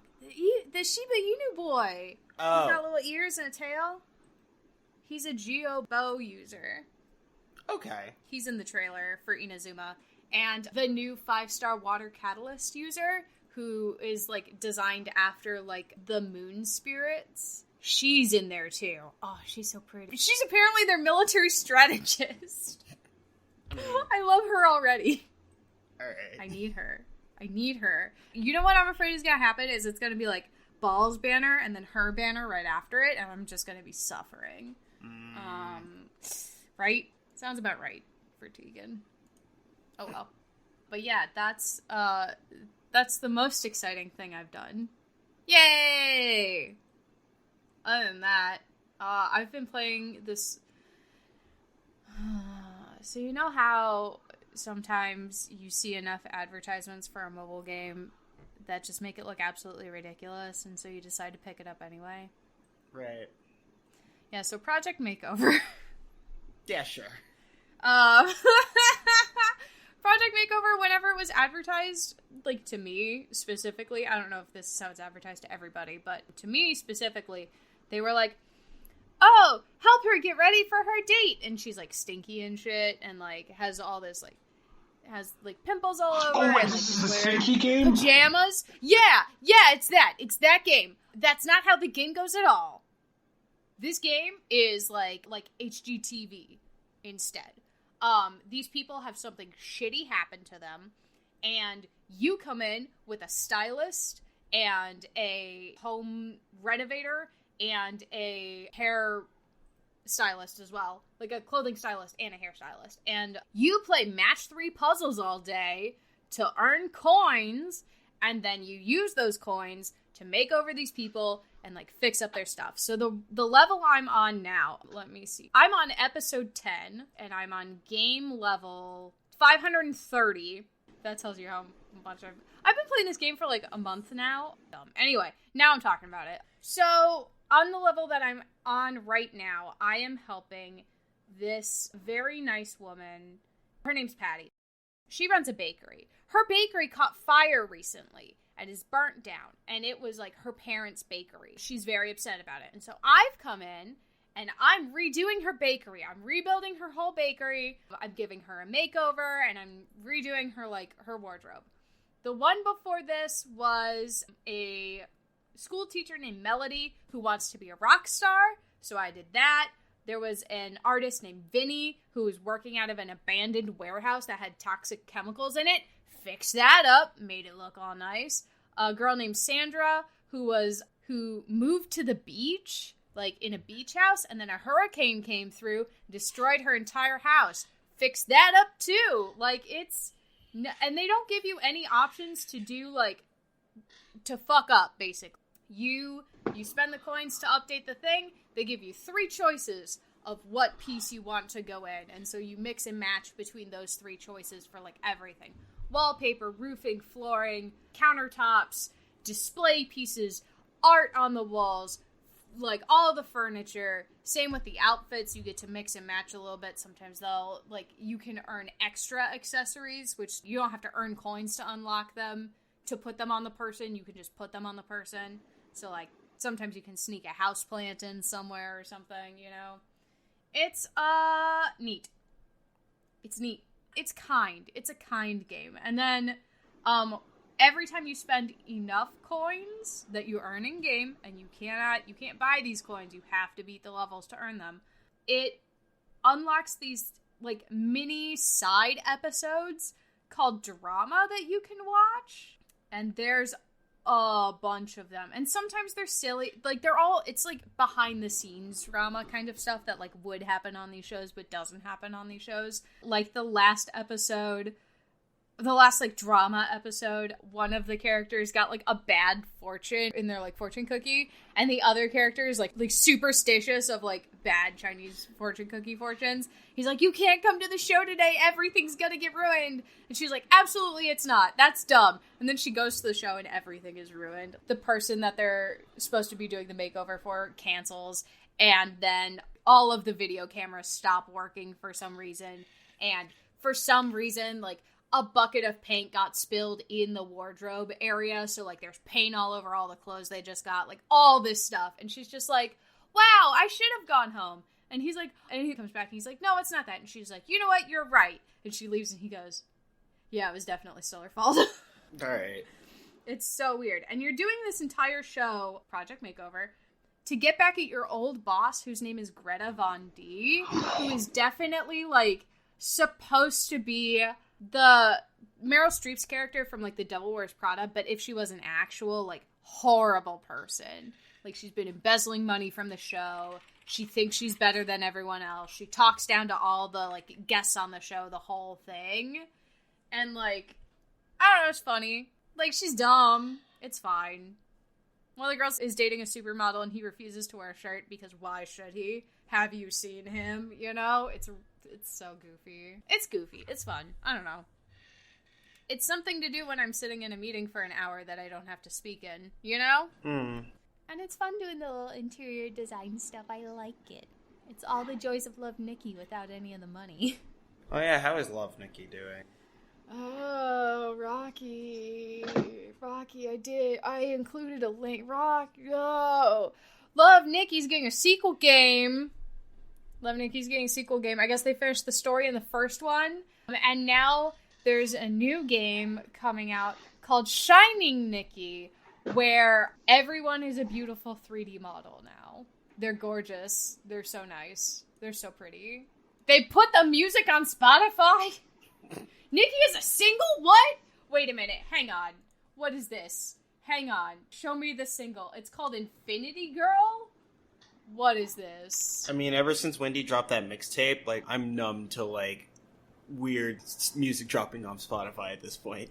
Well, there's the YouTube video. I have to wait for an ad, so I guess I'll watch it later, but, like, what the fuck? But the models look really nice. They've fully 3D rendered all of the clothing, and it's some of its new clothing, and, like, they'll like, spin in it, so you can see the backs of the outfits and stuff, and, like, you can watch them move in the game, and, like, I need to not. I can't get sucked in this hole again. Brian, you getting in on this? I will, in fact, not be getting in on this. Oh. I spent so much money on Love Nikki. I spent so much money. I can't. I need to not. But they're so pretty. Tegan, how much money did you spend on Love Nikki? Thousands of dollars. Are you being hyperbolic? No. I probably spent like $2,000. Oh, really? Yeah, like really. I wailed in that game hard. There were several events while I was playing. There was like the year event, and then there was like the first anniversary event, which were different events because it was like a New Year event versus like the anniversary of the game event. And in order to get all of the costumes, which was like 8 costumes, you had to spend like $100. And I did that. And I spent the $20 a month to get the bonuses. And I bought extra packs so that I could get enough stuff so I could craft it. I spent literally so much money, Brian, in that game. So much money. I cannot get back into this series. Bitch, I might. Okay, and how long has Love Nikki been out? I'm just trying to figure out, like, how long is the horizon of this, like, $2,000? I don't know. Love Nikki Dress Up Queen was originally released in 2015. I didn't play it. I only played that game for like 2 years. So you're saying you're spending about $1,000 a year? Because I couldn't not. I had to. The dresses were so pretty! Did you guys know that the anniversary of Love Nikki is actually April 20th, which is, you know, Hitler's birthday? Oh, interesting. Yeah. So, you know, game's probably evil. I totally get it. Yeah, I get it. But also, like, this doesn't even account, like, I quit playing right before they started doing, like, the Disney collaborations. So, like, there are, like, Elsa and Anna Frozen dresses, like, both, like, the Queen outfits and the regular outfits, and they've also done a collaboration, another one since then that has Cinderella, Rapunzel, and Ariel in it. Oh my god. I'm looking at these dresses and I'm suffering. I wanted to collect every dress. I wanted to collect every single dress. Because that's all this game is ultimately. It's a collection game. And, like, I had to have the full collection. And they kept releasing new stuff. You see? See how this works? And, like, at first it wasn't, like, too big a deal. And then they started releasing, like, some things would move. And other ones didn't have moving things. And, like, oh my god. Like, I was so fucking hyped because I got this one thing that had, like, a little fairy that would bob next to them. Like, what even? Whomst the fuck gives a shit? I did. I had to have it. I had to have it. Let me see if I can find one of the, like, $100 outfits. I'm not gonna log into the game. I can't. They were so pretty, too. $100 outfit. Ugh. They're so pretty. It's fucking wild, man. Okay, so, like, this one specifically was, like, big. This one was released in October, but it was only available for, like, 12 days. So that was a whole thing. Some of these come in, like, alternate colors, but you can't dye them. You have to use, like, the original to get the altered version. So, like, that was a whole thing. there are Zodiac suits that, like, they only drop during that Zodiac period, and you have to do, like, essentially gacha pulls to get all the pieces for them. Like, this game had my fucking number. Oh my god. This was last year's Halloween one. Look at how fucking cool that is. And that's the pose. Oh, you only get that pose in particular if you've collected the rest of the suit, because it unlocks for you. Like, look at this awesome dragon nine-tailed fox thing. Like, ah! Brian, I'm starting to believe that Tegan's in danger. I am in danger. I'm in serious danger. Okay. This is a cry for help. All right. Don't let me play this game. Let the record show that Brian has spent lifetime around $2,100 on Hearthstone. Uh-huh. Okay. Let the record show that Brian has been playing Hearthstone since launch, ... 7 years ago. Right. Uh-huh. Yeah. Yeah. And I played this game for like 2 years. Yeah. I would say I actively spent money on it. Yeah. The first part I didn't, because I didn't care about any of the outfits. And then the outfits just got so cool. They hired all these, like, neat designers. Fuck me, I guess. So that means that I spend about an average of $25 a month on Hearthstone. Yeah, and I definitely, like, I distinctly remember at least 3 events that were $100 events that I was like, I shouldn't spend this money. And Alex was like, you know, like, are you going to be happy to have the outfit in the game? And I was like, yeah. And he's like, how many outfits do you get? And I was like, 8, 9. And he was like, okay, well, like, is it going to break your bank? No. Get the thing. And I was like, alright, I did it. And I did, like, I liked it. I enjoyed it a lot. I had a lot of fun in that game. Look at this fucking tech one. What the hell? And then I got out just in time because they did a Hatsune Miku collaboration right around the time that I got let go from my job. And I was like, I can't open this right now. I know I can't open this. And so I just, like, removed it from my main page so I didn't have to see it, because I knew if I saw that they were doing the Hatsune Miku collaboration, I was gonna just spend all of the money. They're so pretty! I can't. Oh. They're so pretty.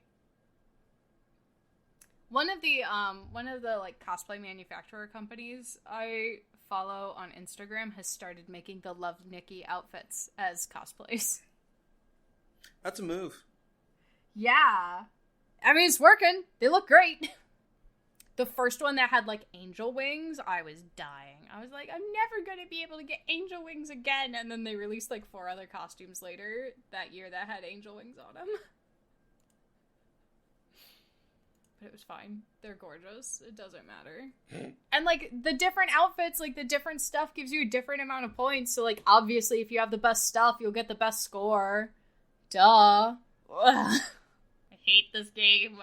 I hate this game so much. I love this game. I can't play it anymore. Anyway, so I'm not going to be playing Shining Nikki, the beautiful 3D rendering of all of the clothes and all the new clothes, and they hired a bunch of additional designer, like, actual, like, artists to help design the clothes for stuff, but I'm not going to do it. Even though they're very pretty. Anyway, I'll just become my own VTuber instead. Other than that, I did play, like, 2 other games.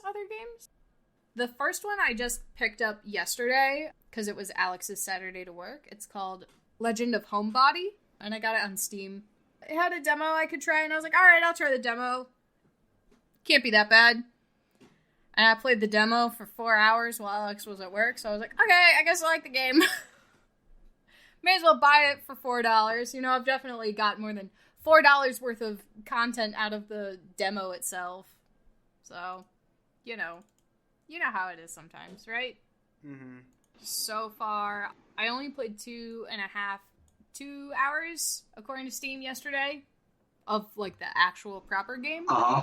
The actual game allows you to pick between one of 3 people who all have different, like, base skill sets. One girl is a programmer, like, that's what she went to school for, is programming, so she has, like, a high base programming skill set, and then you can teach her how to do music and art and writing. And what she wants to do is she wants to be able to make her own game and release it. And she's agreed to take, like, a year off to do that. And if she can't do it, she has to move back in with her parents. One of the guys is, like, he went to art school and then dropped out of art school because he was an animation major, and he just got burnt out. So he dropped out. So he has high, like, art and high creativity already. And all of these games take place basically entirely inside this one apartment that has a fridge and a microwave and a bathroom. And, like, that's it. I mean, it's got a bed and a desk, and that's it. And you have to live for 2 years in this apartment and try to make yourself, like, successful. So you start out with, like, 0 popularity, and you have to order takeout in order to eat. And there's, like, different events that happen. Like, the one girl, her mom and dad, her dad, like, text messages her, and he tells her about, like, your siblings are doing so much better than you. Your cousin just got her doctorate, you know, like, the neighbors down the street, they've already got grandkids. Like, why are you wasting a year doing this? And you can block him so he can't message you anymore. And also you can, like, try online dating. But she has a special, like, pressure bar, and if the pressure gets too high, the game ends and she goes back to live with her parents. And, like, that's it. The other guy, his mom, in the middle of the first year, gets sick. And so, like, you're trying to, like, support yourself and pay for her hospital bills.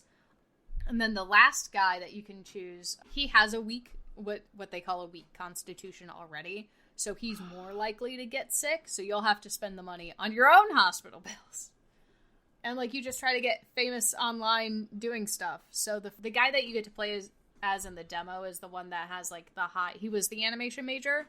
So, like, I spent my entire first season I just took, like, art classes online, and I was writing fan fiction, essentially. Once my, like, art skill had got high enough, I was able to start taking commissions to, like paid commissions to draw people. And when my writing popularity got high enough, I could write a book that was going to be sold online digitally. And, like, each sale of each, like, chapter of the book was only, like, I only got, like, 50 cents from it, essentially, because it was, like, it costs $1 to publish, and we'll sell it for $1.50. So you'll only get 50 cents for each chapter. So, I started doing that so that it would be, like, higher, and everything you do takes time. Like, the commissions, you have a certain amount of days to complete them. If you're doing personal work, it takes a certain amount of, like, certain number of hours for you to work on it. You have to manage your food, and you have to manage your health. Sometimes you have to work out, and sometimes you have to take a nap because your mood's just so bad. And you can still, like, you can buy lottery tickets if you want, see if you'll win the lottery. And it was really neat, and I enjoyed it quite a bit. And the first time I played the demo, I immediately went bankrupt because I was spending too much money on food and classes, and I didn't take any commissions at all, and so I went bankrupt as soon as my rent came out, and so they kicked me out of my apartment after, like, 28 days. And then the next time I did it, I was more successful, but then my mom got sick, and then I overworked myself trying to pay for all of her stuff and make sure continue to try to earn money. Like, I was like, I'm just not going to go bankrupt this time. It'll be so easy. And then my mom got sick. And then I'm like, I'm paying for her hospital treatments, and I'm still making in all this money, but I'm not sleeping as much. And I just died suddenly from lack of sleep. Yeah, that sounds about right. Jesus Christ. I was like, damn it. And then I was like, okay, I'm going to try the third girl. I'm gonna try a different girl. I'm gonna try this girl with the programming thing. I'm gonna see if I can make a game. I spent 2 seasons making my first game, and it was just all right because I did everything myself instead of, like, outsourcing the art and the music, which is what I should have done because she wasn't very good at those things. And I should have just been like, okay, I'll write the game and I'll program the game, but like someone else can draw it. And the pressure got too high, so I never got to release my second game. But I was finally starting to make money, so that was nice. I'm gonna give that another shot today. I don't know, it was fun. It's neat. It's a neat game. It's definitely hard. And there's like 6 different modes of the game where you can just like, you play the regular mode, you play a mode where like hunger isn't an issue, you play a mode where you don't talk to anybody else, like you don't have to manage your relationships with your parents or whatever. And like that kind of thing to try, and whatever your like best score is what the game will be like, oh yeah, this is like, you won or whatever. Neat. It's neat. It's a little game. It's a little life management game that was actually pretty fun. And you can also like, you can travel in the game to like make yourself more creative or increase your mood or whatever, but I never felt like I had enough money that like traveling would make me comfortable. And I wonder what that says about myself as a person, because at one point I had like 50,000 like yen, not yen, but yen. And I could have gone on a trip and I didn't, because I was like, what if something happens when like my monthly utility cost was only like 7,000 yen. I'm like, what if something happens though? Nothing happened. I overworked myself and I died. That's what happened. Tegan, remember to not overwork yourself and die. That goes for you too, Brian. I don't know. It was neat. Neat idea. Neat game. I'm gonna play it some more later today. But yeah, I played it for 4 hours and Alex was like, I'm done with work. And I was like, oh. Well, I guess I like this demo then. Play some more. And other than that, Alex and I played during my extended leave because of things. Alex and I played Unraveled 2. And we just finished it today. And it was really, really cute. And it was really good. The best thing that they did in this game, and I think all 2-player games should have an option that is similar to this, was sometimes, if you think something is too hard for 2 little unraveled yarny boys, one of you can hug the other one, and then your yarn, like, weaves together so that one person can carry the other person. Which was very, very handy because there were several things that required, like, quick time, not, like, quick time events, but, like, faster reflexes than what I had. And Alex was, like, breezing through them, and then I'd die, and we'd have to start that section over. And I was like, hang on, let me just hug, and then he'd just carry us through the thing. And then I'd be like, okay, and I'd jump off, and I'm like, now we're at a puzzle thing, and I can figure out the puzzle thing. There was lots of, like, figuring out how to tangle your string around, like, different levers so that when you pull this other person is lifted over to here, and, like, that kind of stuff. It was really neat. Meanwhile, there was some fucking thing going on in the background. Go ahead. I was gonna say, did this yarn game end with a shootout where the 2 yarn guys have to shoot at each other, and eventually one yarn guy shoots the other yarn guy, and then, the end? No, the way it ended was we put the magic light back in the lighthouse and banished the darkness. And reminded people that when you join into a relationship, you should be working to lift each other up, not drag each other down. Did you guys have to run from the cops? We didn't have to run from the cops, but the kids in the background did. Okay. There's, like, an entire secondary story going on in, like, these faded ghost people behind the platformer. And it's these 2 little kids, and they, like, ran away from home together, and they're running away from police, and they get... Like, one of the kids gets locked in a warehouse because of reasons, and you have to, like, break into the warehouse. Like, you're just going through the warehouse level, and because of your actions, they're able to escape the warehouse before it catches on fire. Did your 2 little yarn people shimmy up a chute back-to-back, bracing themselves against the wall? No. Okay. But if one person gets up to a high place and the other person is having trouble... The person who's up high can brace themselves, essentially, and the other person can, like, rock climb up or, like, belay down if they need. Fantastic. You can, like, swing from each other's yarn and stuff.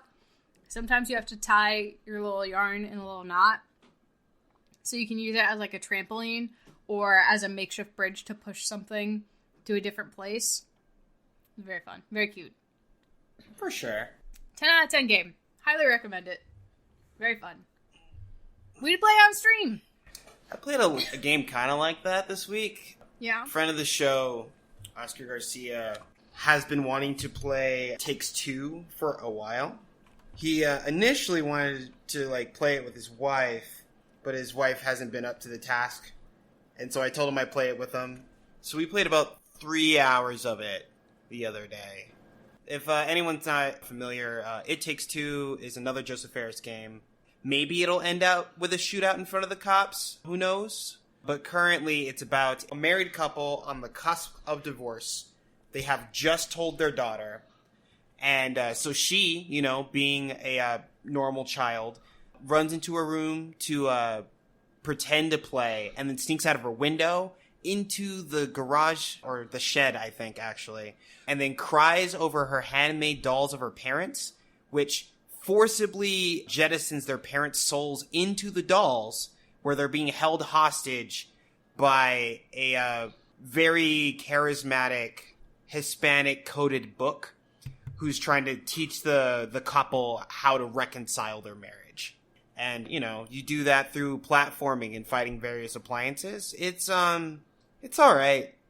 I think it's a well-constructed video game, but it's incredibly cookie-cutter. Even though the game is called It Takes Two, basically, if you're doing anything, you're probably going to have to do it thrice to make any progress. And there's so much of that. And maybe the game widens out or diversifies its experiences going forward. But after the first 3 hours, pretty much every puzzle had 3 iterations. Every boss battle could be beaten in about 3 hits if you do everything perfectly. And I'm less enamored with it than, say, A Way Out. That is a bummer. A Way Out was pretty endlessly charming. Well, here's the thing. I'm watching some people play this game, and both of the parents are shitty. I think so. They're so shitty. I think they're bad people, but I think the mom's cooler than the dad. The mom is cooler than the dad, but they're both shitty humans. And, with A Way Out, the characters were shitty, but, redeemable. These guys are just shitty. I hope their marriage fails, and I hope they lose custody of their child. They're garbage. I hate them. Oh my god. Neither of them should be parents. They're trash. I think there's also, I do want to say, I think this game is definitely going to have a significantly longer runtime than A Way Out, because A Way Out was, 6 hours? And the way that this game is shaping up to play, it looks like we might hit something closer to 10 to 20. So there may be a bit more room for their development. But they are shitty, and I think there is, I know that there are various sequences in the game where, if someone, deigns to, explore or whatever, one of them can get trapped in a way that, leaves them completely beholden to, their teammate. And, the game, openly encourages you to, kind of torture their character a bit, which is weird, but, whatever. There was, this one section where, I got ahead of Oscar because I'm better at platforming. That's just what it is. And I activated a switch, and the switch trapped me inside this bottle, so, I had to wait for him to catch up, and then he sees me in the bottle. Or he sees me because, the whole game is split screen, but he catches up to the bottle on his screen, and he's trying to find a way to, open it to let me out. And, there is a stop button, but, it's already depressed. And there are several buttons that he can press that electrocute me, crush me, and incinerate me in that order, and then he's able to release me. And I'm just alright, I guess this happened, but, why? I think the game has, some interesting mechanics. The characters, they get, bespoke but unique powers that are meant to, have them collaborate. There's a whole run and gun section where one of you gets a slow sap cannon and the other one gets a matchstick gun. So for a lot of things you need to coat it in sap and then fire a match at it to detonate it or burn it or whatever. And so there's a lot of mechanics that are set up like that. I think at the beginning you get the female character gets a hammer that they're able to use for various things, and the other gets a nail that they are able to throw and recall with a whistle. And so, like, you do stuff like that. And, like, it's neat, I think. But, like, I don't... Like, it doesn't feel new to me. Like, I feel like I've played this game. Maybe not, like, couch co-op or even, like, online co-op. But, like, it feels so familiar that I'm not super interested in it. I think something else which I'm not hearing about this is that, like, there was something, like, weirdly quirky and entirely lacking in self-awareness about A Way Out. Like, so much of the dialogue that was given to the character of Leo was, like absolutely fucking ridiculous. And, like, I remember that whole sequence because, you know, like, I played through the game twice, that, like, both times when I came to the part which was, like, Vincent and Leo play basketball with Leo's kid, that, like, both times it felt so much just like, you know, like The Room with, like, Tommy Wiseau. It was like, oh, whoa, new basketball. It felt so, like goofy, but also earnest, and just, yeah, you know, like, and there's just, I guess I'm not hearing anything in, like, what you're talking about, Rocky, which, like, hits those notes, and, like, I mean, there's definitely stuff like that. Like, I mean, everything that, like, the book talks about, especially, like, in that accent, is, like, designed to, like, function that way. And there's, like, one of the major encounters, which, like, starts off as, like, an NPC where a broken vacuum cleaner has been left in the shed. And the husband broke the vacuum cleaner because he sucked up a bunch of bullshit that wasn't actually dust. But the wife, who's apparently an engineer, promised to fix it and never got around to it because her work has been so busy. And so, like, they both, like, blame each other for that. Also, there's a lot of, like, them, like, blaming each other for stuff. And I feel like, personally, that, like, the dude is, like, throwing up flimsy excuses, and, like, the wife is like, this is stuff I was actually doing. And I don't know. It's a whole thing. Like, the wife, like, she works full-time, and her husband is a stay-at-home dad. Mm-hmm. And, like, some of the stuff, like, when you get more into, like, the sections where they're interacting with their kid, like, you get to see a little bit more of the stuff that he does while he's at home. Okay. So you get a little more of, like, his side of the story. But he's still a shitty dad, and she's still a shitty mom. For sure. Like, fuck. They're bad. They're bad parents. I don't like them. You heard it here first, folks. I'm just saying my mom would never, you know? True enough. Mama Somerset would never. Oh, God. But yeah, I've been playing that, and this morning I got around to messing around with the Endwalker benchmark. Final Fantasy XIV, in anticipation of its new expansions, because it also launches on PC, launches a benchmark program that runs, like, some pretty busy cutscenes, essentially. So it gives you an idea of how well your PC can handle what the expansion is going to throw at you. Or at your machine, I guess. Mm-hmm. And also you get a little bit of you get to mess around with the character creator, because some people who spend endless hours working on those things definitely would appreciate a head start before the expansion comes out. So when it does come out, they know exactly what they want to build, or they can actually just upload it, I think, sometimes directly into the client. And so then they could just start playing. I have not made a bunny boy yet. I probably won't, but maybe I will at some point. Like, it's okay. I've been playing with the same Midlander since, like, I started, because I'm really attached to how my character looks. I'm not going to fantasia him or anything. Your character does look cool, though. Thank you. Fair. Okay.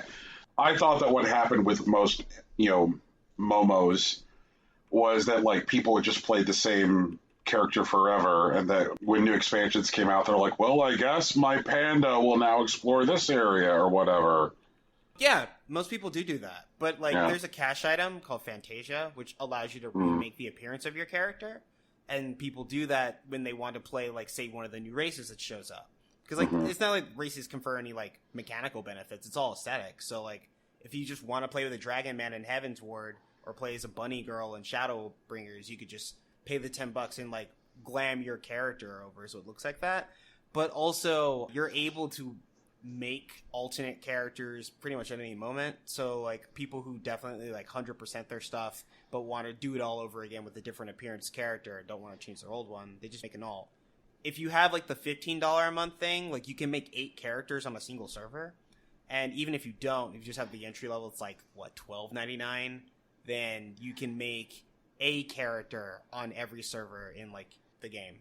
So there's a lot of ways to play around with that, and people do interact with it in very different ways, but I don't tend to mess around with it. That's a lot of characters. I know. I can't imagine trying to level up 8 different characters. It depends, really. Once you get past like MSQ, there's a lot of ways to like do various things, but also you don't have to, like, for any reason at all, because like every character has access to every class.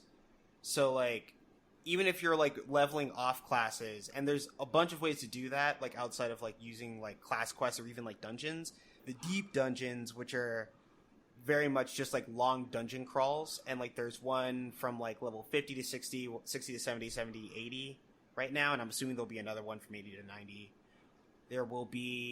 There's also like the kind of like Eureka style stages that work more like Final Fantasy XI, where you're just on a giant open world map and there are various things going on with like large scale encounters. And so like there are, actually I don't think there's a 50 to 60 for that one because they didn't come up with it at the time, but there is a 60 to 70, which is Eureka.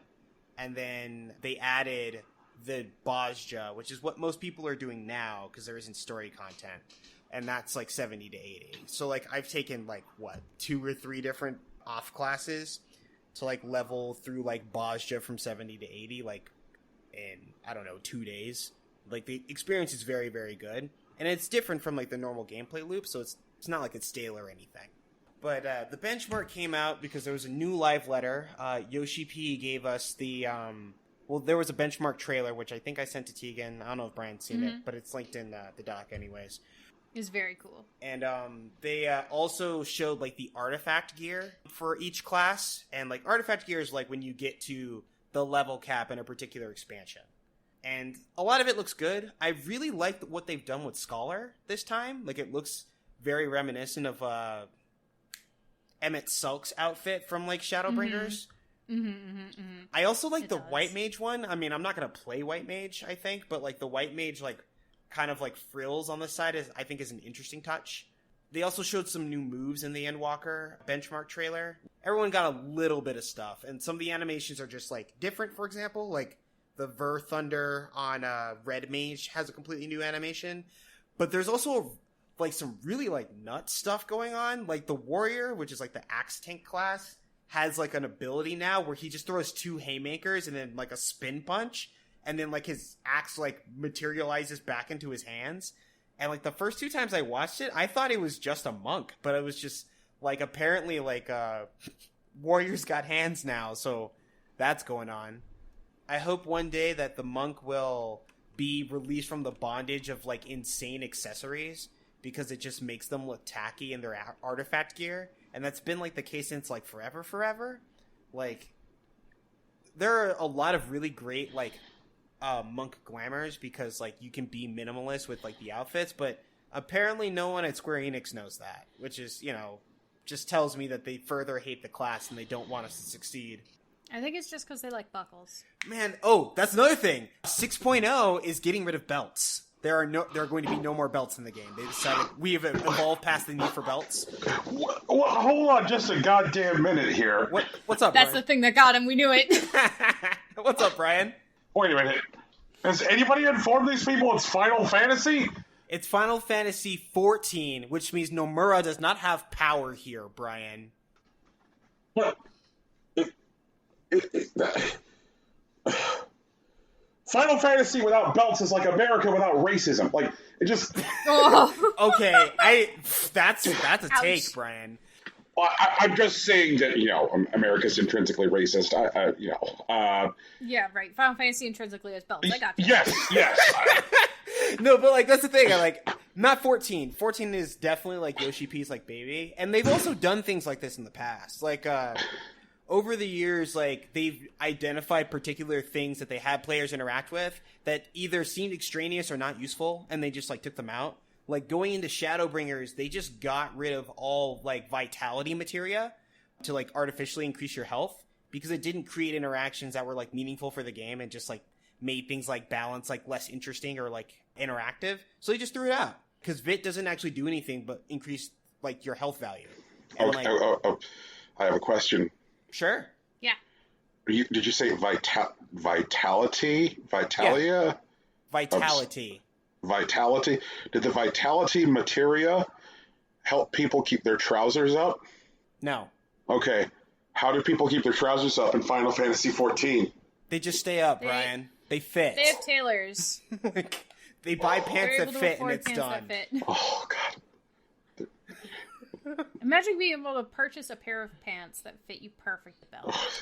Yeah. It's like there's no men's warehouse in Final Fantasy XIV. Brian, they don't need it. They just buy pants that fit. That's the whole thing. I guarantee it. I can't wait to buy pants that fit. Oh, God. Oh, wait, I'm not a man. Fuck. God damn it. But yeah, they're getting rid of belts because, like, belts, while they do, like, help spread out, like, stats specifically, like, they just seem to be, like, an extra piece to have on, like, the left side of your armor set. And, Right. like, if I remember correctly, well, I mean, you have 5 on the right side, but, like, that's because you have 2 rings. It would be funny if they took out belts and they just separated the shoe, like, slot so you could wear different shoes. But I hope they don't, because it sounds insane. What about stockings? What if they also separate the stockings? Separate stock. Oh, God, so there's just 6 on that You mean, side? like, That's actually gross. Right stocking, left stocking? Right. Right, exactly. I mean, if you count the weapon, with the exception of, like, characters that use sub-weapons, like paladins, not really, like, black mages anymore. They don't have to carry shields. You'll end up with 5 and 5 because it'll be, like, head, chest, pants, shoes, and, like, your weapon. And then, like, on the other end, it'll be necklace, earring, necklace, bracelet, ring. So it'll be 5 and 5. Like, and that'll make, like, item level calculations probably easier, because they're trying to simplify those numbers, like, globally. Like, there's also going to be a big squish in terms of numbers. We don't know how big it's going to be, but, like, since we've gotten, like, gradual increases, they said that it was going to be, like, significant, like, squish. Like, something like most characters will actually be back down to, like, 50k health. But we don't know. So we'll figure that out later. I'm sorry. I'm reeling over here. You know, that apparently Final Fantasy XIV, with their final expansion, is adding, what is it, like, fuckboys? They're adding fuckboys? Oh, you mean the Bunny Boys? That's one, yeah, fuckboys. They're adding fuckboys. They're turning Final Fantasy XIV into femboy hooters, but, Brian, Final Fantasy XIV has had cat boys since the beginning. It's already been femboy hooters. Catch up. So Final Fantasy XIV has always been femboy hooters, femboy Fantasy XIV : end hooters. I don't know, but, like, they got that, but no belts. No belts. We don't need the belts, Brian. We've evolved past the need for belts. Wow. Like, Square Enix is bigger than Nomura, which is, like, most of what I've been yelling about on this podcast whenever I talk about Square Enix. And, like, Yoshi P's a different dude. He has his own plan. He does what he needs. He gets rid of the rest. Like, as near as I can tell, one of the things I've gathered from this podcast over the years, especially whenever we've talked about Kingdom Hearts, is that, like, if Rocky's life is a video game, one of the final bosses is Nomura. Oh, yeah. I'm definitely killing Yeah, that dude. absolutely. Yeah. Oh, man. In fact, like, the day that he does that, I'll probably cry because I know it's not because I did it. I'll know it wasn't me that was responsible. If I laugh, just, like, ignore that or whatever. Like, I'm now trying to figure out, like, who are the final bosses for Tegan's life. I think my final boss is ultimately myself. This is the Tegan mirror match? Oh, no. Yeah, exactly. But it's the Tegan who does spend unlimited money on, like, the Love Nikki dress-up game. That's the one. So is it like Zelda? Is it like Shadow Tegan? It's like Shadow Tegan, but it's just, like, prettier Tegan. Oh, no. Jesus. Instead of being, like, evil, it's just, like, perfect hair, fabulous makeup, the biggest, most exorbitant dress you've ever seen, and, like, the moving background parts behind it, and the moving background parts are the things that attack. Yeah. It's like something between, like, Karin from, like, Street Fighter V and, like, Ultimecia from Final Fantasy VIII. Yeah, probably. Rocky, I see here your list of bullet points that you've been punching yourself repeatedly in the wiener. Oh, nah, I'm fine, because I'm a healer. I decide when people live or die. We've been doing Ultimate, one of the Ultimates, which is Uwu, or Ultimate Weapon Ultimate.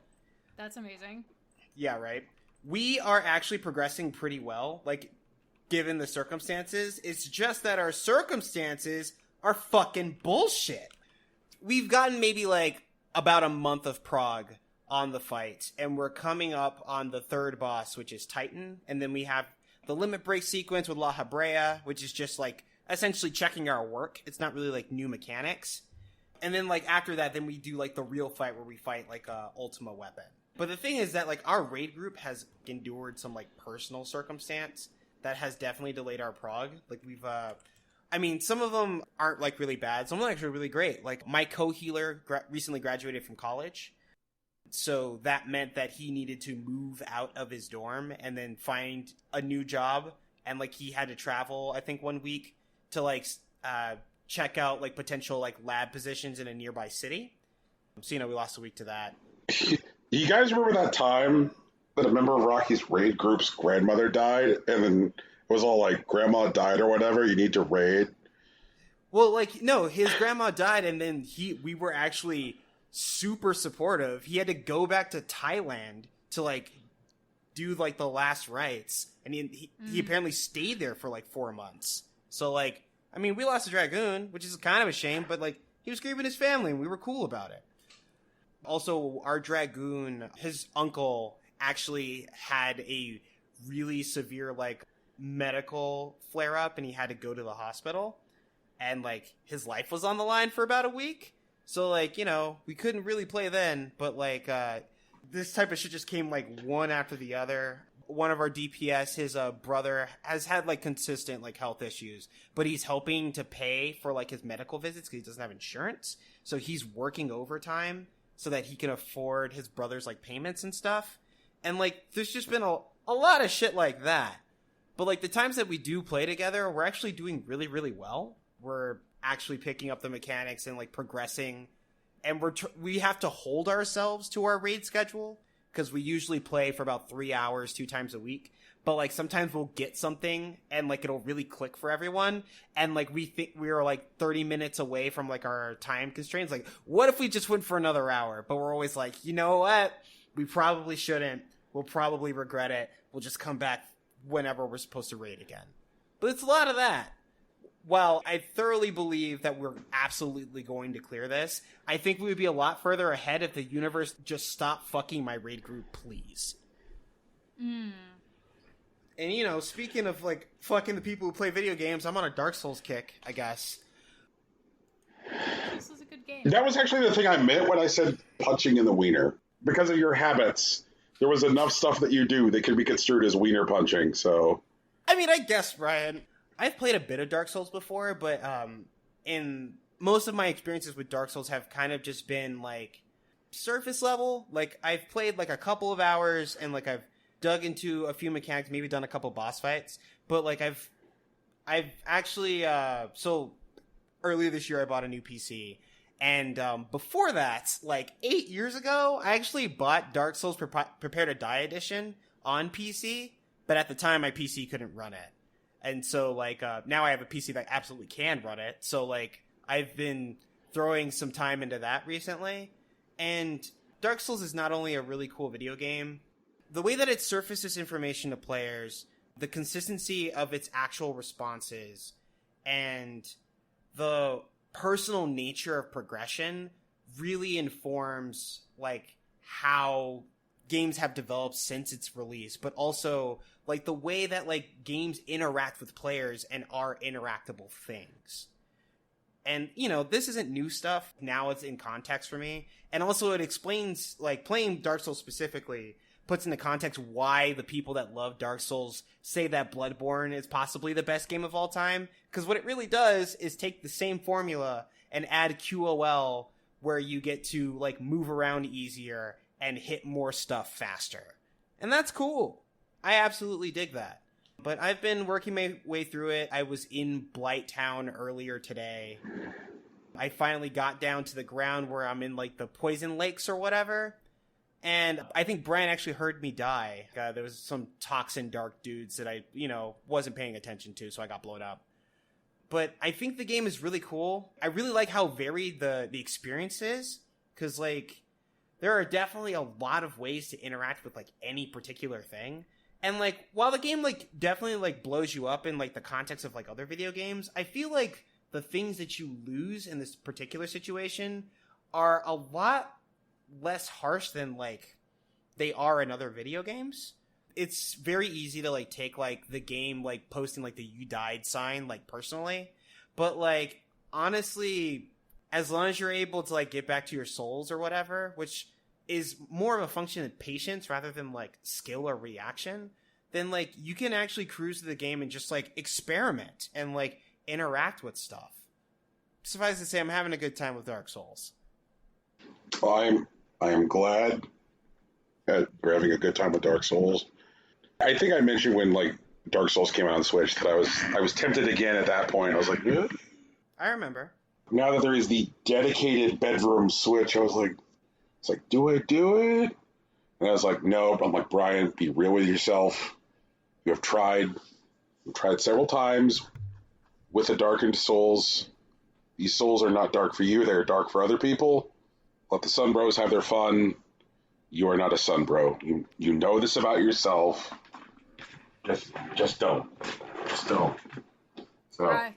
Just be over here doing the dun dun dun dun dun dun dun dun dun dun dun. You know what I'm talking about. I do. There was, like, a lot of things that, like, felt really, like, counterintuitive, which I think, like, is also a thing that pushes away players. Because, like, Dark Souls actually doesn't work like other games, and it really wants you to learn how it works specifically. And a lot of games do that. And, honestly, most of them are bad.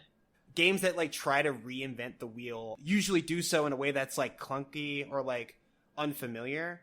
And I think that, like, Dark Souls is definitely, like, initially clunky and unfamiliar, but I think it does a lot to, like, make sure that the way that the game surfaces, like, tools to you. Not surfaces, but the way that the tools actually work in your hands are really, really consistent. Like, your dodge roll always does the same thing. As long as you're holding a particular weapon, the attacks of the weapon will always behave the same way. And I do like how pretty much anything is, like, droppable from enemies. So, like, when you fight stuff, like, one of the things that I really liked, because I'm playing, like, I started with, like, the thief build, because I wanted the master key. I didn't want to worry about keys. I started with the bandit's knife, which I'm still using, because apparently that bleed function is fucking nuts. But when I got to Lower Undead Burg and I started running into the bandits, I was killing bandits and, like, they were dropping the gear that I started with. And I'm like, yo. I mean, I know I've been picking up stuff this entire time and maybe, like, it's been that way. But, like I know I picked up, like, long swords and, like, battle axes, and I guess those are, like, starting items as well. Like, I didn't realize that, like, my character is actually just a character out in the world someplace. And, like, I just happen to be controlling them. That's fucking nuts. Yeah. He starts as just a dude with a sword. Yeah. Right. In Dark Souls, you are not the guy. Right. You were simply a guy. Yeah. Or a girl, honestly. Like, you make your character be whatever you want. Also, like, just the fact that, like, pretty much everything is killable. Like, at first I, like, really, like, bounced off the idea, but, like, I interacted with stuff. Like, when I ran into Lautrec, and I definitely freed him from where he was in that cage or whatever. But, like, when I, like, sat there and I talked to him, I was like, you know what? I don't like this dude. This dude is bad news. I think I should do something about him. And I did a little bit of research, and, like, I killed him with, like, a lucky parry, and I got a bunch of cool shit for it. So I'm like, I guess I could just do that whenever. And, like, it turns out I can. There's plenty of characters I can just kill if I didn't like them. Which is also, I feel like, may not be my favorite, like, interaction overall, but, like, it speaks to, like, the interactability of, like, the space. You are a dude, and you can do what you want as long as you're able. You can do whatever you're able to. The game very rarely says no to you because we didn't program that, or no because this isn't something that we considered. And in fact, you can do plenty of things that people haven't considered within the realms of Dark Souls as long as you understand the tools as they are in your hand, which is really cool. But yeah, but once again, I feel like I really am only still scratching the surface of this game. There are, like, plenty of things that I just, like, straight up, like, don't get. Like, I've learned that there is a place where I can, like, cash in all, like, the drops that I'm not going to use as souls, and so I'm looking forward to that. I did end up doing some things that I didn't expect early on, like, when I ran into, like, that dragon that's sitting on the bridge, I ended up breaking its tail, and I got a sword for it, and I didn't think it was going to give me a sword, but, like, I'm glad that I, like, sat there and fired those arrows for so long. I kind of wish that the arrows were a bit snappier, and I kind of wish that the AI was smarter, but I realized this game was made like 10 years ago, and I'm assuming later iterations end up with smarter AI that I have to deal with, so I'll get there when I get there. I mean, I have Dark Souls 3, so whatever. But yeah, we should probably talk about this thing that I don't personally think is news, but Nintendo decided to announce some new hardware, which is the Switch OLED edition.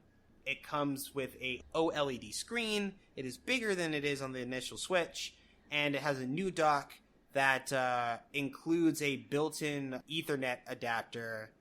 And isn't there something else that's in the dock? The other thing which is important about the dock is that the front of the dock doesn't have sharp corners, so that way when you're lifting the Switch out of the dock, there are corners to cut up your screen on. Okay. Like soft edges on the front of the dock, so like rounded corners to prevent screen damage, bigger screen, different speaker placement and enhanced speakers, slightly longer battery power, and OLED. Oh, and default larger hard drive space.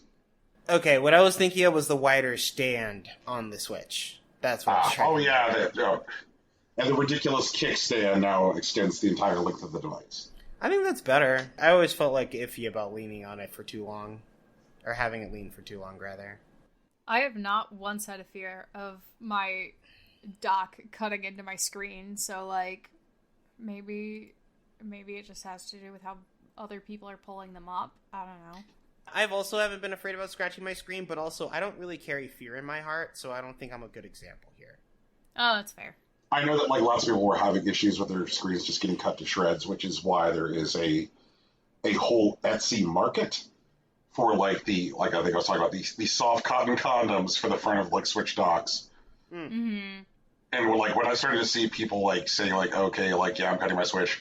Like I treat my Switch like an absolute baby. I baby that fucker, and the screen still got scratched. That was when I was like, all right, I'm just. See, I definitely do not. My Switch fell off. I have like a 3x3 like cube shelf, you know? My Switch fell off the top of that, slid across the floor, and I still don't have any problems with it, so. But yeah. I don't know what's up.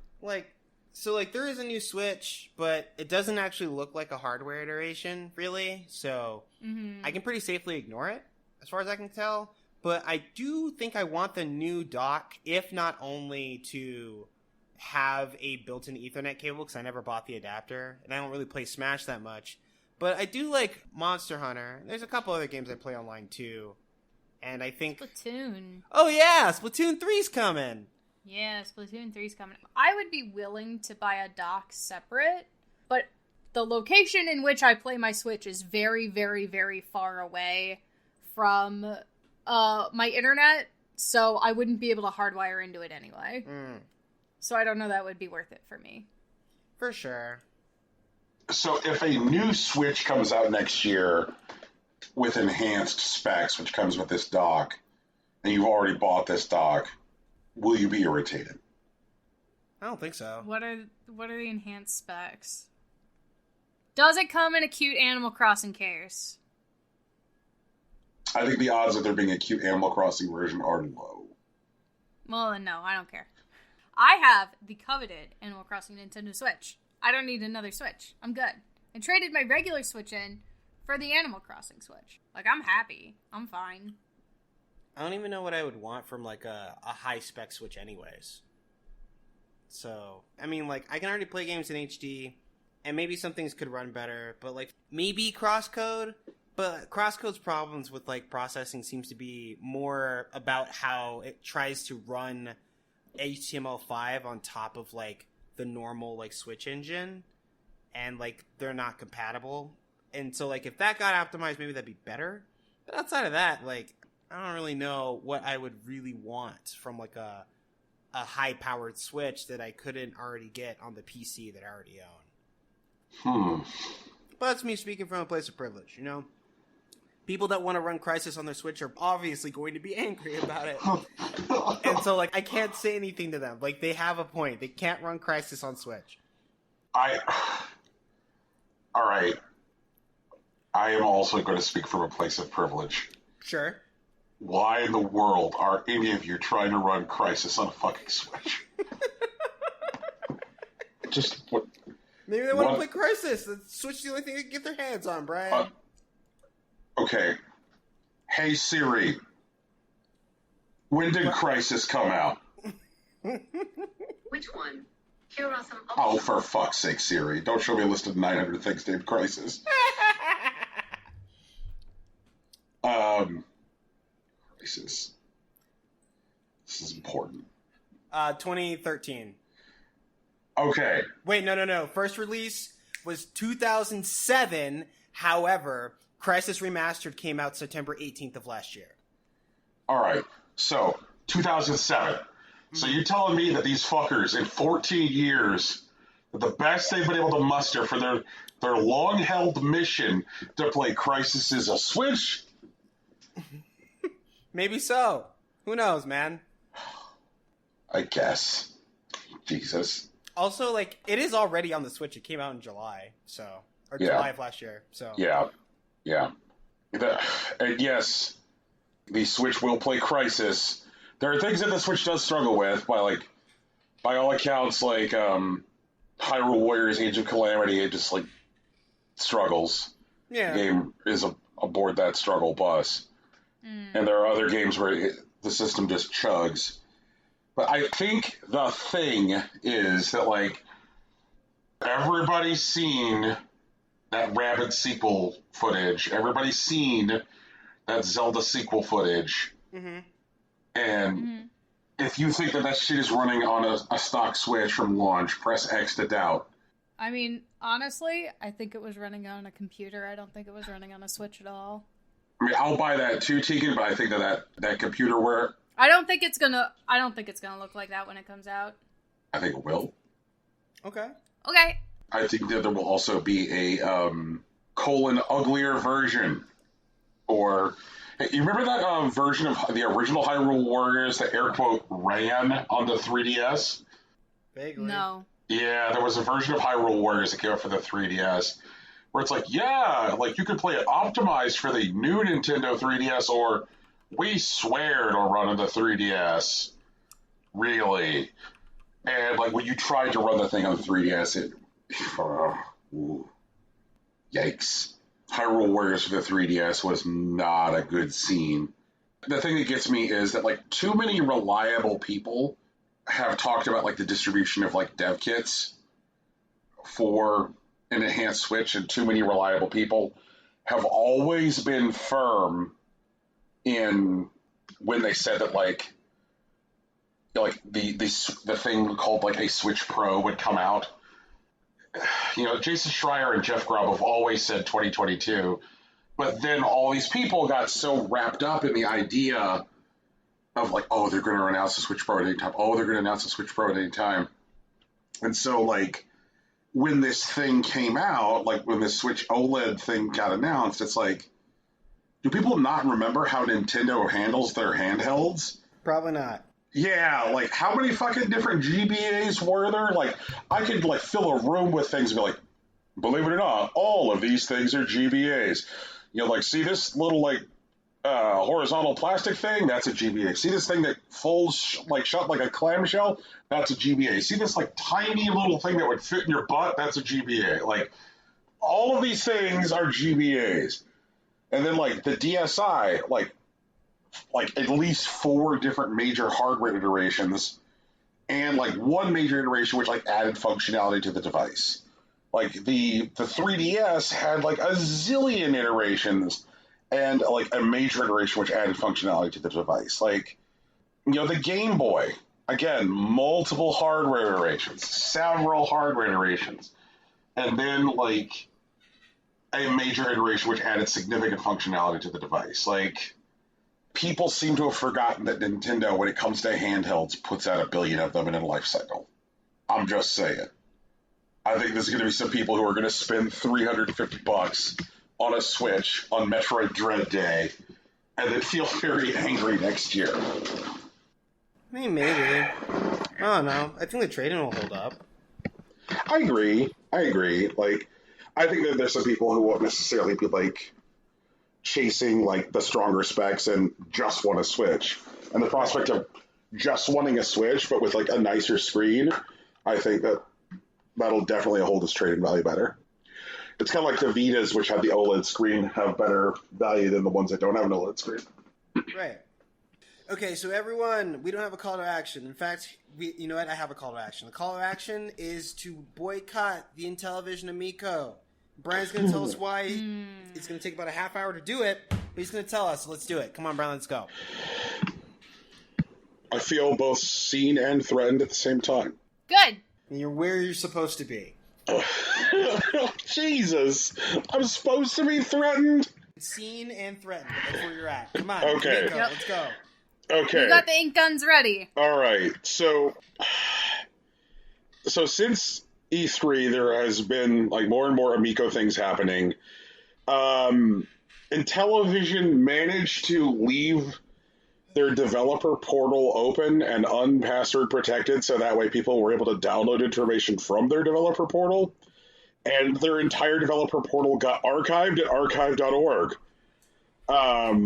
So using all of the information from their unpassword protected developer portal, Ars Technica ran a very good article with some like hard facts about the Amico, which went as well as you think it would, meaning that like we got meaningful information, but then Tommy Tallarico threatened to sue people online.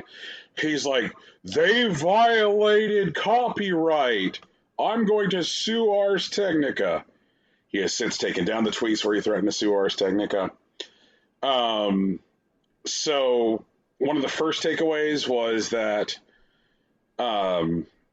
the dev portal and the E3 presentation included stock images, where images of PlayStation controllers, Xbox controllers, and Switch controllers were all photoshopped out, and the Amico controller was added. Tommy angrily replied to that and said, "There are lots of reasons to use stick photos." Nice typo-laden tweet. So shout-outs to the stick photos. Then we got some details about the actual chipset and specs inside of the Amico. So the chipset is a 1.8 gigahertz Snapdragon 624 with an Adreno 506 GPU, and there's 16 gigs of flash RAM. So the thing, which is a big takeaway from these specs, is that these are comparable to the specs of $100 Android phones from 5 years ago. Like, there are a number of Android phones from about 5 years ago which have those same specs. And that right now, looking at like bulk purchases for this configuration of chipsets, those generally retail for bulk buys at $38, but those include a camera sensor, which this doesn't even have. So this $250 console has about $30 worth of tech in the console. Now, obviously, there's other stuff in there, like, which are not part of the default configuration, like the RFID sensor, and then the chipsets in the individual controllers. But speaking of the individual controllers, the specs, there were details in there saying that the individual controllers have a refresh rate of 15 to 30 frames per second, but that data going to the controllers has to be HTML or CSS and that you cannot send data to the controller which exceeds 1 megabyte. I'm not even fucking around. So like the dev portal says that like what you'll be using the controllers for is like primarily like static images or a piece of text. And so like the thing that they were talking about, like using the controller, like the screen on the controller for like secondary information or to enhance the play experience, is like largely not possible with the available resources because of the storage constraints on the controllers. A significant percentage of the dev portal is devoted to the Amico's like developer guidelines, and there's a section which has, quote, the 10 Commandments of Game Design. And in this section, Tommy Tallarico starts referring to himself in the third person and says that Tommy Tallarico carved into a tablet the list of game design commandments, and he did present the tablet to the people. So from the Intellivision Game Developer portal, I present the Intellivision 10 Commandments of Game Design. 1. Every game must be rated E or E10+. 2. Every game must be playable with very little instructions. 3. Every game must be balanced to allow players with very different ability levels to still have fun. 4. Every game must rate a 7 out of 10 or above on Intellivision's quality control scale. 5. Every game must cost less than $10. 6. Every game must support the official Intellivision controllers. 7. Every game must be 2D or 2.5D. 3D models are okay, but no free roaming 3D worlds. 8. Every game must be an Intellivision exclusive. Even ports must be unique in some way. 9. No in-game purchasing or DLC. 10. Every game should try to incorporate local multiplayer or two-player mode if possible. Something that also was on the portal was that it looks like Intellivision's cut for games sold on the store is 50%, which is like significantly above like the industry average, like considering that right now PC storefronts are around 12%, and console storefronts are generally around 30%, and television saying that they're going to take 50% of your money is just like ridiculous. There was a section on the portal labeled The Secret Sauce, which says, ask yourself if Angry Birds would be a hit if it was called The Catapult Game, parentheses, without birds exploding, etc. And also says, humor entertains both males and females, so you can double your audience when you entertain both. When you come up with designs, ask yourself, is this for males or females or both? Also, there's some issues with their developer portal and some recent presentations to potential investors continuing to claim that Jay Allard is still associated with Intellivision. Jay Allard joined Intellivision. He's a former executive at Microsoft. He was with Microsoft when Microsoft launched the original Xbox. And basically he joined Intellivision, realized that they were completely full of shit, and like almost immediately left the company. And what's happening is that Intellivision is continuing to solicit seed rounds of funding, claiming that Allard is still with the company. So there is some stuff on their dev portal and also at republic.co from recent solicitations claiming that Allard was with the company when Allard has already publicly said that he like left the company in short order. They're still accepting investment claiming that he works for the company. This could create problems with the SEC. Also, during their two most recent rounds of funding, Intellivision did not disclose delays on the console's launch, and currently they're saying that they haven't sourced all of the materials required to launch in October, but they're still claiming that they're going to launch in October. On Friday, this past Friday, Intellivision held an event called Amico Fan Fest, which is where they flew a bunch of right-wing YouTubers to Intellivision headquarters and let them, air quote, play the Amico. I say air quote play the Amico because is there actually any footage of these people playing the Amico that emerged as a result of FanFest? Answer, no. There is no footage of anybody playing the Amico that came out of this.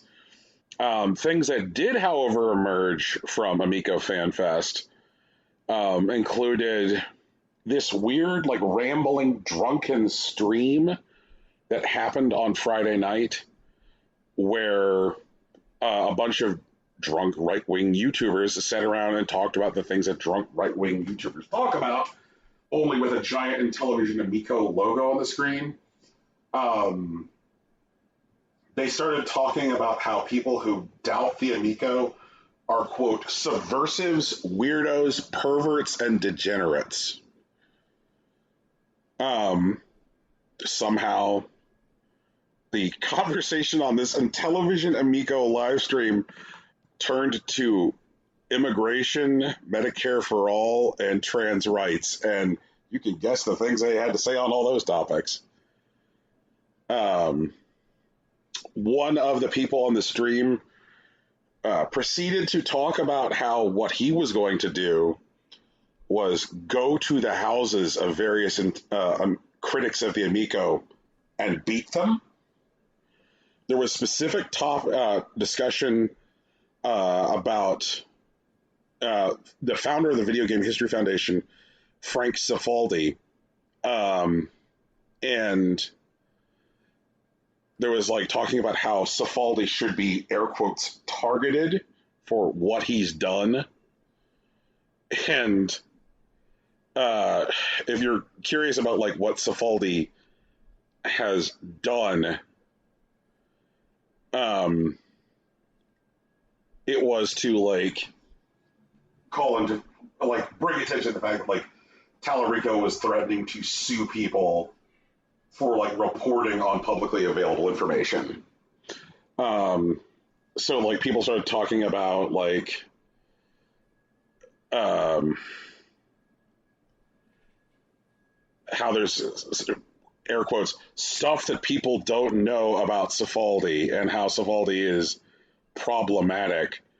One of the people who attended the FanFest, and this was somebody who said on video that undocumented immigrants should be conscripted to work on the wall and then thrown into Mexico after their labor is over, said, Cifaldi is problematic in what he does in terms of video game preservation, and I'm surprised that no one in North America has figured it out.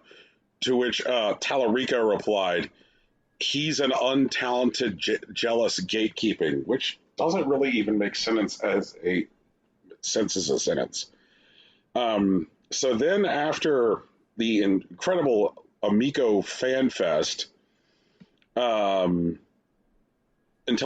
rented a booth at the Crayola Festival and then presented it as them announcing a partnership with Crayola from their rented booth. And like, of course, the Amico crowd is like out there like angrily sharing footage from the Amico Fan Fest. And so everybody who went to this Crayola event was also at the Amico event the day before. Like, Tommy just flew them all there. And there's a 45-second video, which I already shared with Rocky, of Tommy Tallarico standing in front of Amico desperately trying to get any controller to sync with the device. Rocky, did you watch it? I did. Yeah. Is it like the most pathetic shit? It's pretty sad. Yeah. In 45 seconds, he goes through, I think, 4 controllers? It looks like 3. Yeah, okay, 3 controllers. And can't get any of them to sync. And the context in which the, like, weird Amico Defense Force is sharing this video is, please look at how excited this kid is to look at this thing. And, like, you could not show me a more bored kid than the kid in this video. Like, this kid absolutely looks like he's held hostage. And he's just standing there as this, like, middle-aged man is desperately trying to get a controller to sync. So people started to criticize this video online. And so then another member of the Amico Defense Force said that he was going to find people criticizing the Crayola video and send Serbian assassins to their house. Oh, yeah. That's a thing that happened. I mentioned my concerns about the video online and started to get, like, some of the weird Amico Defense Force into my mentions. There is a YouTuber who calls herself Saggy Melons, who does nothing but, like, post videos talking about how she wants to, like, fuck Tommy Tallarico and how he's her number one crush. Oh, it's like the Obama girl. Yeah. And, like, she immediately got in my shit. She's like, I was there. All of the controllers sync. What you're actually seeing in that video is Tommy setting up all 4 controllers for a 4-player game. I'm like, sure as fuck is not what it looks like, because he was not doing the same thing with each controller as he picked them up. Like, he was doing different actions with each controller, and there was no changes on screen reflecting that there were, like, controllers being activated. Like, there's no on-screen registration of input. There's nothing showing that multiple controllers are working. Like, so they're already out there saying that people aren't seeing what they're seeing, despite there being video footage of it. And it's just bizarre. Like, this has really become, like, the right-wing, alt-right Trumpian nightmare video game console. And I guess, like, if these people are going to, like, have their own social network now and their own money, I guess it makes sense that they were going to have to also have their own video game console. Wait, like, did you I don't say their know. own money? Bitcoin, like the obsession with Bitcoin that these people have. Okay. You know, so, like, between, like, shadow financial systems, shadow social media networks, like, and now we have the Amico, the video game console for the alt-right. Like, I mean, honestly, like, if the Amico turns out to be the alt-right game console, like, it's a short-term grift at best. yeah. And, like, even then, like, I think what we really should be focusing on is the possibility of, like, the alt-right accidentally creating the prequel to John Wick. But who knows? We'll see what happens. Wait, what? Yeah. What? Because, What? you know, the assassin financial system is predicated on these particular, like, coins as a shadow currency. Oh, okay. All right, now I follow you. But we just need to just keep an eye out for the high table or anything like that. Oh, no. Like, if we see Ian McShane around, then things are going sideways. Yeah. Man. Jesus. So, like, so between the threatening people, the threats of Serbian assassins, I'm going to sue journalist. Apparently he took, like, 8 or so of the right-wing YouTubers who are following the, who are, like, endlessly praising the Amico. Tallarico took them all on a camping trip last weekend, too. Yeah, that's not weird. Like, how do y'all, like, what are y'all's beat on this shit? It's a short-term grift. And he's collecting co-conspirators. I don't like whatever. Damn. Fuck. Weird. Well, yeah. All right. Tegan, I think that you have something which is arguably less dumb to cover. Yeah. I mean, That's why I said arguably. It's a different kind of dumb. Yeah. It's a different kind of dumb, but it is our favorite kind of dumb. So, like, Brian, You are a historian of cool old I am. video game merchandise, correct? Yes. Okay. And you do recall last year when we covered the very, very cool Super Mario Brothers copy that was in near perfect condition that sold for $660,000.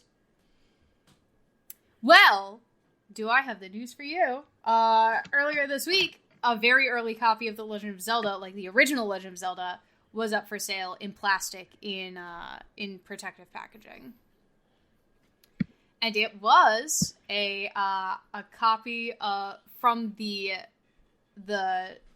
NES R run, which was a short run that they did for a few months at the end of 1987. So it's super, super limited. Just a tiny batch. And this thing is new, in plastic, near perfect condition. How much do you think it sold for? I know you can see it in the document, but like if you had to guess before you saw it in the document, how much? An amount of money that I am unprepared to fathom. Mm-hmm. Do you think it would have been higher or lower than the Super Mario Bros.? Higher or lower than I would have thought lower. 60,000. Yeah. Yeah? I would have thought Rocky? lower too.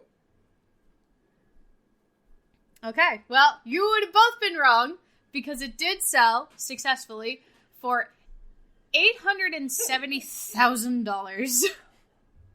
Which just tells me that another person who is me, but with real money, bought that game. Someone who said, fuck no, they can't have it. This is my game. They're gonna sell it next year for $1.2 million. So, okay. They're gonna sell it I have late breaking news.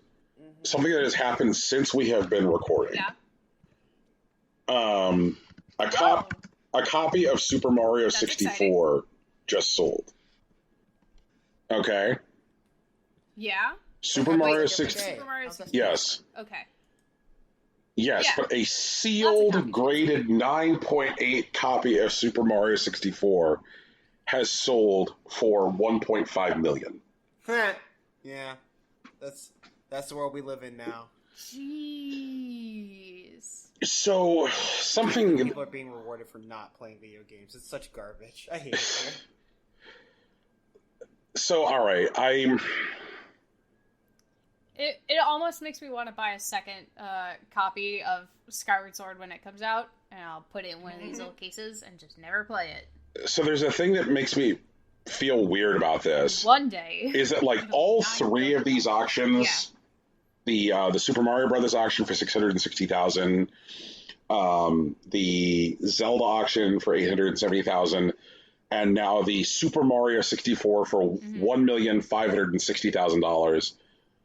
All three of these auctions were the same auction house. Heritage Auctions ran all three of them.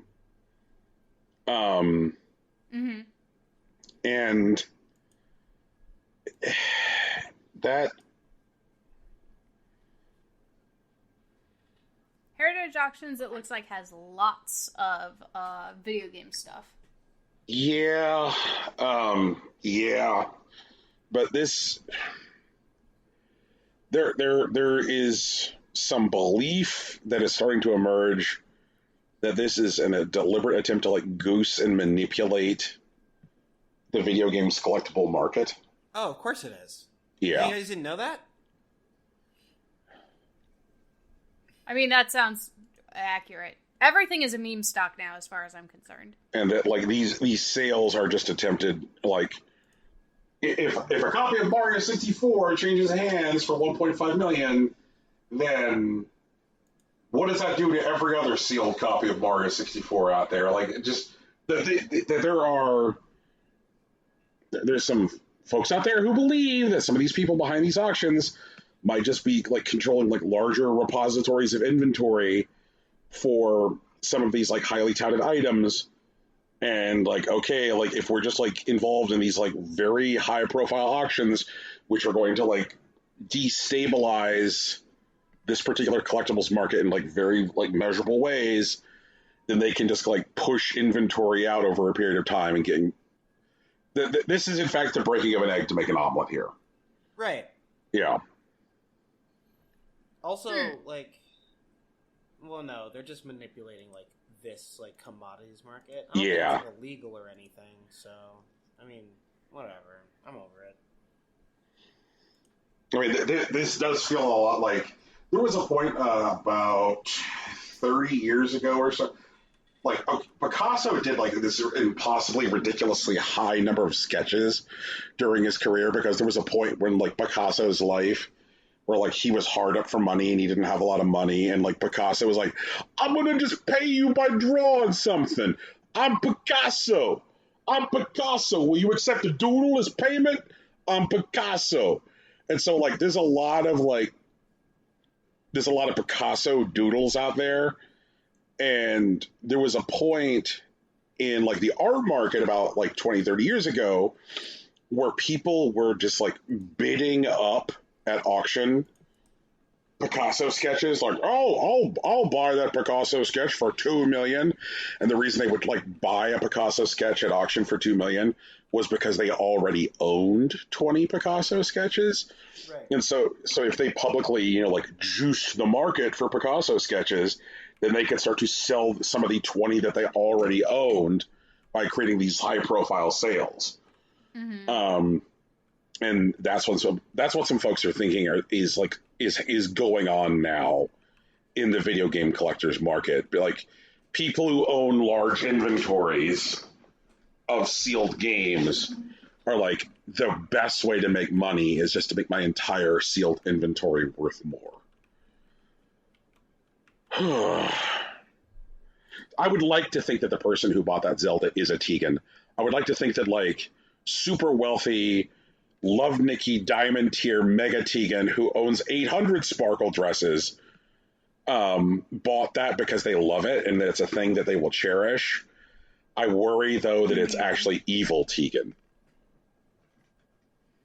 No, I would like it to be good Tegan. I'm going to pretend it's good Tegan. It's good Tegan who is very excited to see such a nice copy of the game and, like, wants to put it in the Zelda room in their mansion, Like, that has, like, custom artwork on the walls. Like, the walls themselves were painted by a master painter to look like the Kokiri Forest or some shit. And, like, they have all of the fucking shit in there. Like, a very fancy master sword that's actually made out of metal and stuff. Like, that's the Tegan that I want to about that. I want to be that Tegan too. Also, can we get famous on Twitch so I can buy that? Brian, we have to become famous on Twitch. I'm sorry, it's not negotiable. Prepare yourself. It sounds like a lot of work, but I'll take my vitamins. Understood. Tegan, I did send something. This story reminds me of something which I sent to our chat within the last week, and I was wondering if like you either already knew about it, or had a chance to look at it. So The Legend of Zelda, when it was originally released in Japan, was for the Famicom disk system. It was not a cartridge. It was a disc. And so it had more room for audio. And so when The Legend of Zelda came out in the US, that was the first cartridge. That was the first cartridge version of the game. And so they pared down the music to fit on the cartridge. And so I didn't know if you had ever seen footage of or have played the Famicom version of the game or heard the Famicom music, but it seems to be one of these like weird, like, I guess, footnotes of gaming history that the original music for both The Legend of Zelda and Metroid is like richer, and that like what seems to get celebrated now is the like pared down to fit on a cartridge versions of the music. I think that's more because of the nostalgia of it, specifically, like, because we're in the Western audience that heard those pared down versions, and like those are the ones that were sold to us. The original versions are so good. And At one point, I didn't have this YouTube video, but I had a different one that had, like, a similar thing, and my dad helped me, like, download the music from it, from, like, YouTube onto my iPod, and then we painstakingly, like, separated out each song and put it on my iPod. So now I just have to remember to plug it into my new computer so I can... So this was a thing that you were aware of. Lose it. Yeah, this was a thing that I was aware of, but it was still, like, very fun to listen to. Unfortunately, you just sent it to me at a weird time. It looks like 5:43 a.m. on a Monday. Because of, like, the way the video game collectibles market works, like, the video game collectibles market is, like, dumb. In that, like, a lot of times they'll miss the forest for the trees, you know what I mean? While copies of The Legend of Zelda sealed copies of The Legend of Zelda from the United States, those copies are, like, getting ridiculously expensive. Complete in-box copies of The Legend of Zelda for the Famicom Disk System, like, the original Legend of Zelda for the Famicom Disk System, are, like, still, like, very, very affordable, like, complete in box. Like, I'm looking at a complete in box version, like, right now of The Legend of Zelda, and it's, like, $62. That's it. Brian, don't be shy. Drop the link. Okay. Don't be shy. Send it to me so I can stare at it. And then send it to Alex for what I want. Don't fucking... And my birthday. Don't, like, give not Andor, Alex the thing that I was planning on just getting you for Christmas. But that was... No, don't do that. Don't do that. I still owe you, like... I still have a box with a Christmas present in it. Yeah, from, but I was just like this seems like a very thoughtful gift for Tegan. Something that says, like, I understand what Tegan likes, you know. Doesn't it though? And, like, look at that beautiful manual, and, like, I love the way that the original, like, Famicom Disk System, like, Zelda discs looked. That very pretty yellow. Yeah, because, like, all the Famicom discs, like, were different colors, and so, like, there's a real distinct look, and I just think that this is, like, a much cooler collectible than like. Yeah, you're right. You're absolutely correct. But here's the thing about the cooler collectible. It doesn't. I know. Exactly. Like, and, like, the thing is that, like, the artwork for the American release of The Legend of Zelda on the cover is this, like, utterly generic garbage bullshit. Like, the front of that box is just terrible. It's the shield with, like, the little elements of it and the sword, because that's what they thought were gonna sell. They didn't think anyone would buy it. Right, and then you, like, look at this little fucking elf boy and this, like, artwork on this, and it's just like, this is so much better. Like, this is just so fucking good. Mm-hmm. I think, like, nowadays, if they were marketing to it, that would be the cover. I don't know, man. Yeah. Like, I look at, like, what just happened to Scarlet Nexus, and, like, you look at the cover of Scarlet Nexus in, like, the Asian market, and it's, like, anime bullshit everywhere, and then, like, here it's just like, please look at these generic silhouettes with eyes, because we're afraid that America will hate the anime. Yep, understandable. But can I also show you the Legend of Zelda Breath of the Wild cover? Which is essentially that, but just backwards. Link's just facing away from the camera. That's it. Rocky, I believe that you also have something which is arguably dumb to talk about. What? No, this isn't dumb. Fuck you. Whoa, hey, damn. We're really free with fuck you around here, aren't we? Yeah. First of all, you know what? There's a thing that we found out after the last time the three of us all recorded, where I was told to get fucked over Style Savvy Fashion Forward, and I was like, I sure could go for a new Style Savvy game, and then something got said. I don't think... No, Tegan, I said get fucked. I said, oh yeah, there is one. I found it. Oh, okay. Cool. All right. I was like, hang on. I never said the words get fucked. You did not. That's not me. And then, like, doing about 5 minutes of research was a made up fan game because like fucking Style Savvy fans are like, when will my prince come home from the war?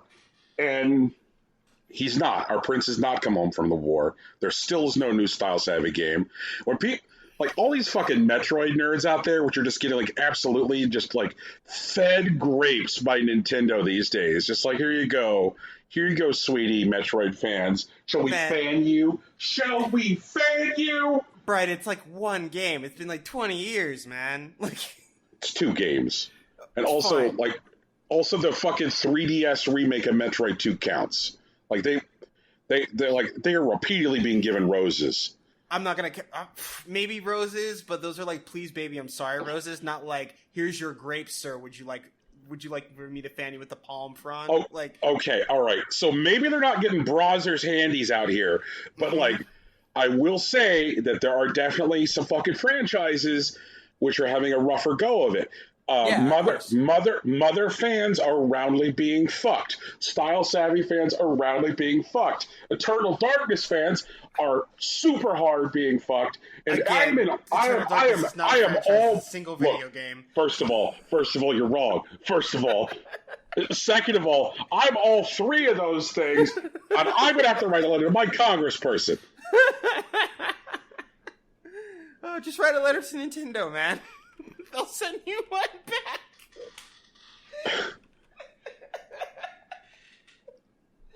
They might even include a game. You're gonna Polaroid a Yoshi, bro. Fucking. Okay. Hey, Brian, we made Earthbound Knit. It's just a copy of Earthbound, but we jammed it in this ball of yarn. We've also included a picture of you fucking yourself as envelope art. Oh, God, that's really funny. God damn it. But we did animate it, so it's 8-bit style in the same style as Mother Earth. Congratulations! Oh, winner You're now is an you, unofficial fuck Mother yourself. Earth character. But yeah, no, this isn't actually dumb. I mean, it's definitely a little tricky, but it's worth talking about. So Niantic, right? They make Pokemon Go. When the pandemic started, Niantic decided that they were going to make significant changes to the game, both to items and like ways that core mechanics like worked, to allow people to play the game from a distance. So they increased distances on things like Pokestops. They increased the range and duration of things like incense, so it'd be easier to catch Pokemon without having to walk around to trigger the initial algorithm. So you could like play the game from home relatively simply. You could even raid and stuff. And there are some things that aren't.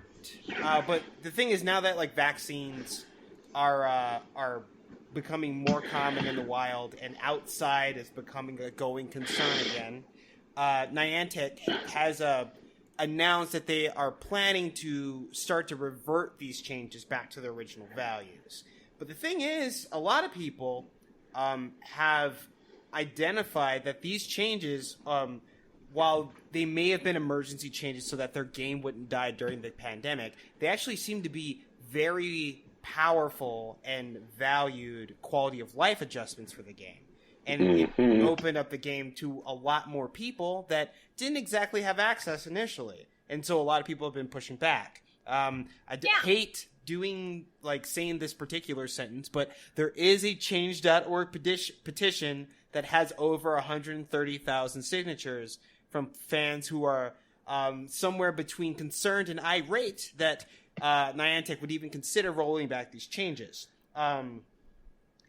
There has been a lot of conversation on the issue. One Redditor, Pogo Enthusiast, said that even in terms of accessibility, increased interaction distances were a major boon. Several players in my community have mobility or health challenges, i.e. use a wheelchair or were confined to their vehicles, and the increased distances allow them to raid at gyms they could never previously access. Niantic, I hope that you would reconsider this proposal based on these two factors alone. Promoting how you think the game should be played, i.e. on the go from close distances, undermines player safety and marginalizes a non-trivial fraction of your player base. There have been also other points like, for example, with increased distances of interaction, it reduces risk of trespassing, which was also a big deal when the game started. And is obviously a legally difficult thing for Niantic to deal with over time. Well, difficult or expensive, depending on who you ask. Niantic did respond with a statement saying that going outside and spinning Pokestops and gyms is important to our mission because it encourages exploration of the world. These locations are local points of interest in the community and could be historical landmarks, art installations, local businesses, and more. Last year, we increased the interaction distance to nearly the length of a football field. It's tough to discover new places at this distance. We're going to revert the expanded interaction distance in countries and regions where it makes sense to help restore the focus of the game on exploration and discovery. And maybe that will still change. And I do sympathize with Niantic's mission, but I hope that they don't forget the kinds of things that these kind of quality of life changes have brought to their game and acknowledge their improvements, even if they are also trying to preserve the initial mission of their gameplay experience. Okay. So, I guess I can get into why I thought this was bad, the thing that led to fuck you. Yeah. Okay. Yeah. So, I definitely, I think that, like, accessibility is like a enormous issue, and I think that it is a huge deal. In that, like, accessibility isn't just like issues of mobility; it's also issues of like player safety. And the trespassing thing is definitely a big deal. Like I remember during the hot Pokemon Go summer, the one where people were buying the fucking like strap-on added like battery banks because they were out of their houses for like 14, 15 hours a day, fucking Pokemonning. Being at work, and I used to work at fucking PayPal, right? And like there is a PayPal campus in the Phoenix metro area, and I would be at the PayPal building, and there were all of like these unfamiliar people prowling the PayPal campus. And I can also tell you that more than one time, people would show up at the PayPal building because they were angry at PayPal. In fact, one time in another country, someone tried to bomb PayPal because they were angry at PayPal. Set off a fucking bomb at one of their buildings. So, like, having all of a sudden hundreds of people a day trespassing somewhere where, like, you are creating, at the very least, a perception of reduced safety for the people that are supposed to be there is not great. Like, it really sucks to have a whole bunch of people walking toward you and you're not sure whether you should be scared or not. And you don't know whether this person is angry because their transaction got froze or they just want fucking Charizard. Like, whew. And I'm at Niantic's webpage right now, and they're talking about, and it's nianticlabs.com/business. And I'm looking at information about like advertising and customer demand generated by foot traffic from their AR products. It's got stuff in there like fuel your foot traffic. Like, we've introduced the world to a new genre of mobile gaming, location-based AR. These games require movement and exploration to progress. As a result, it's an easy way to secure real-world foot traffic and transactions through location-based marketing, no matter where you are, supported by Niantic's planet-scale augmented reality platform. So, like, the notion that the heart of the game is, air quotes, exploration and discovery. This is where Brian has to say horseshit. Like, the the heart of the game is that Niantic has two main engines of revenue. Engine one, money that they charge players in terms of like packs of like products, like I fucking berries and balls and so forth, and like they're like, hey players, we have a Skitter box on your end, and we drive people to locations that pay us money, right? And so like this is them saying like, look, we're restarting the other engine for revenue here, and we can't make that work unless we make you leave your fucking house. And player safety be damned, player accessibility be damned, we've got money to make here. So that's Brian's case. That's why Brian says this sucks. For sure. Does it sound like you're revising or downgrading that fuck you? No, not at all. I do think that you have a point, but I you think that you have a point? No, Okay. I think you have a point. Like, Okay. I think that's a Okay. No, he's saying he thinks you have a point. But I Ryan. do think that there are like multiple sides of this issue that are like valuable, and so like I don't know. I think this can be simplified to like corporations are bad and greedy and evil, but I don't think it's 100% that, or even like 80%, if I'm being honest.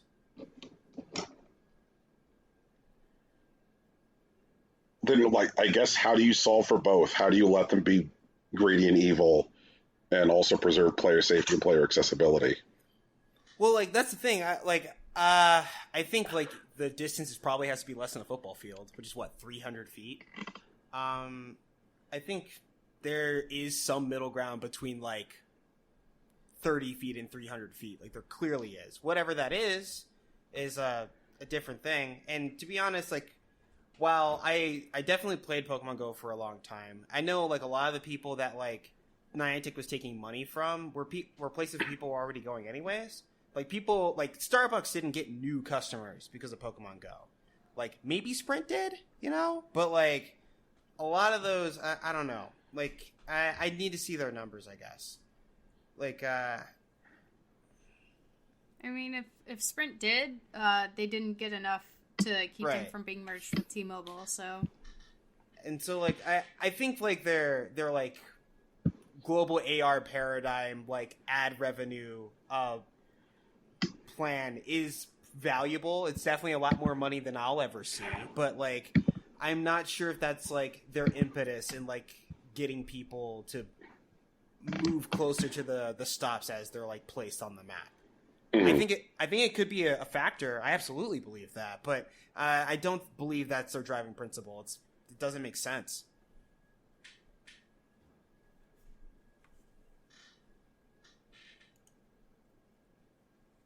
Well, win in a row. Oh, I mean, if all else fail, it sounds like what they're doing is they're gonna reduce it for like the Japanese and the like the Japanese market, maybe the Korean market first, and then extend it to the US like afterwards, because we have a lot of places that are very spread out and definitely did benefit because like, you know, people don't have cars and shit. So It's just like I look at like where like Japan is right now, and they're in a state of emergency, and there's not going to be anybody at the fucking Olympics, because they are still largely, as an entire nation, deeply affected by the pandemic. And it seems like a lot of what's going on right now with capitalist systems is that like companies are like, well, everybody, the pandemic's over. It's a good thing we came through it together here at like Sanderson Toyota. So why don't you come on down and buy a new The Pandemic is Over Prius to celebrate the pandemic being over. You may notice that your sales guy can't smell anything and is running a bit of a fever, but don't worry, these prices can't last forever. Like, and there are so many places in the United States where the vaccine adoption rate, either through accessibility or through unfortunate fucking politics, is significantly below 50%. Mm-hmm. And I'm just picturing a bunch of fucking people, crowded around the door to a Target because it's a Pokestop. And just, it gives me such anxiety and anger at the same time. Mm-hmm. It's a bad flavor.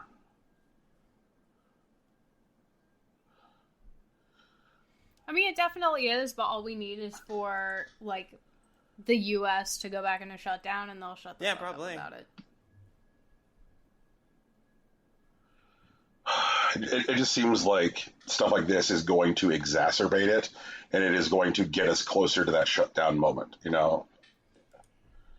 Oh, yeah, absolutely. You know what? I want to fucking shut down again, because we never fucking did it the first time. Pokemon Go may actually save the world this time? Okay. Yeah. Pokemon Go, first of all, will, started to save the world by getting everyone to go outside, and will again save the world when the fucking government has to shut down everything again because of the goddamn Delta variant. Rip. Or whatever. We're gonna end up learning the whole fucking Greek alphabet by the end really, of this, really you know? versed in, Sonic the Hedgehog porn. Oh, God. I mean, one of the two. Thank you, Rocky. Sonic the Hedgehog will attempt to save us, maybe not from viruses, but definitely from fascism, through the healing power of pornography. Yeah, that's I wish we lived in a world where that wasn't a sentence that made sense. I wish we lived in that world. So, I mean, Sonic's doing the good work. We appreciate his sacrifice. I know there isn't, I know that fascism isn't, a real, living embodiment of a thing, but I hope there's a place where ideas get to die, and wherever, the idea afterlife is, I hope that fascism has to explain to the other ideas that it died because of Sonic the Hedgehog porn. I really want that, personally.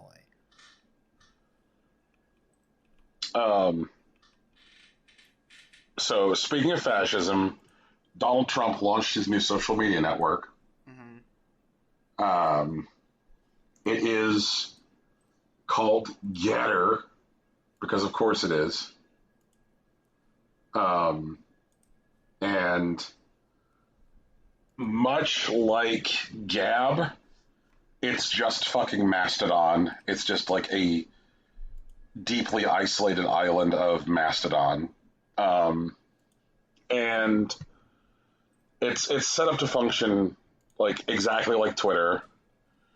And so some leftist people from social media are like, hey, why don't we go to Getter and ruin it for these people? And you know what? Good. And so, since the soft launch of Getter has started, folks have been sharing hentai, furry porn, Sonic memes. Also, there's a lot of pictures of Sonic on this site where Sonic is pregnant. Yeah. Yeah, a lot of pregnant Sonic. Oh, yeah. Also, stock photos of pudgy men in underwear. And here's a quote. So, QAnon shithead Jordan Sather, who was the person who originated the idea of actually drinking bleach to cure coronavirus, had this to say. Shills are already hitting the QAnon hashtag from Getter hard. I won't repeat what I'm finding. Titties and bad words and stuff. Yeah. Oh. I am a mature adult, and so I won't repeat those. So I kind of want to combine two things here. One, I want to launch a version of Angry Birds where it's called the Catapult Game, parentheses, doesn't without birds exploding, etc. So it's the catapult game without birds exploding, etc. And my game is definitely going to be rated M. And in the box explaining why it's rated M, it's going to say titties and bad words and stuff. So what also has happened on Getter is that like basically like every hashtag has been hijacked for Sonic porn. So if you click on like where we go one, we go all, or Q, or the storm is coming, or any of that shit, you're going to get lots and lots of like Sonic doing things or Sonic being pregnant. I definitely saw one of pregnant Tails pegging pregnant Sonic. So, sure. Yeah, we have the technology. There's a variety of now Sonic hashtags trending on Getter, including Sonic Feet, Sonic is my god, Sonic loves communism, Sonic my love, and Sonic came in my bussy. Yes. Of course he did. And there is no kind of... But whatever. Oh, all right. I'm sorry. There is a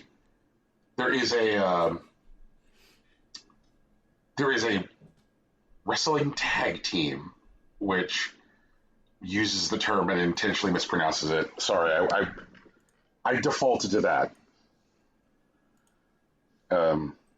Okay. So another great thing about Getter is they have no identity confirmation system like the vaunted check marks like you'll see on Twitter or Instagram. Sure. And so right now there is a account which I'm pretty sure is not Supreme Court Justice Brett Kavanaugh. Maybe it is Brett Kavanaugh, and this is the place where he wants to share Sonic persona pornography. So, shout-outs to Getter. You've been gotten, Getter.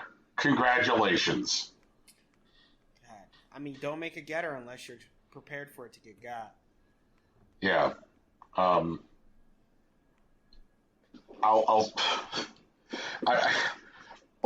think y'all know that I went and I made a Gab just to try and ruin the time of people on Gab. I don't feel compelled to do this on Getter because it appears to me that the work has already been done. Mm-hmm. So thanks, everybody. Thanks for ruining it for them so that way I could focus on other things. Yeah. It's our favorite thing, is watching. I saw a bunch of people on TikTok also, like, videoing the kinds of posts they were making, which basically a bunch of people were like, we're gonna go on and we're gonna celebrate the worker, comrade, and like post like the Communist Manifesto and shit, and like they don't like it apparently. Oh my god. Fucking Getter. Well, you know what? I was gonna say I'm so glad that like online disruption is noble and effective and never stupid.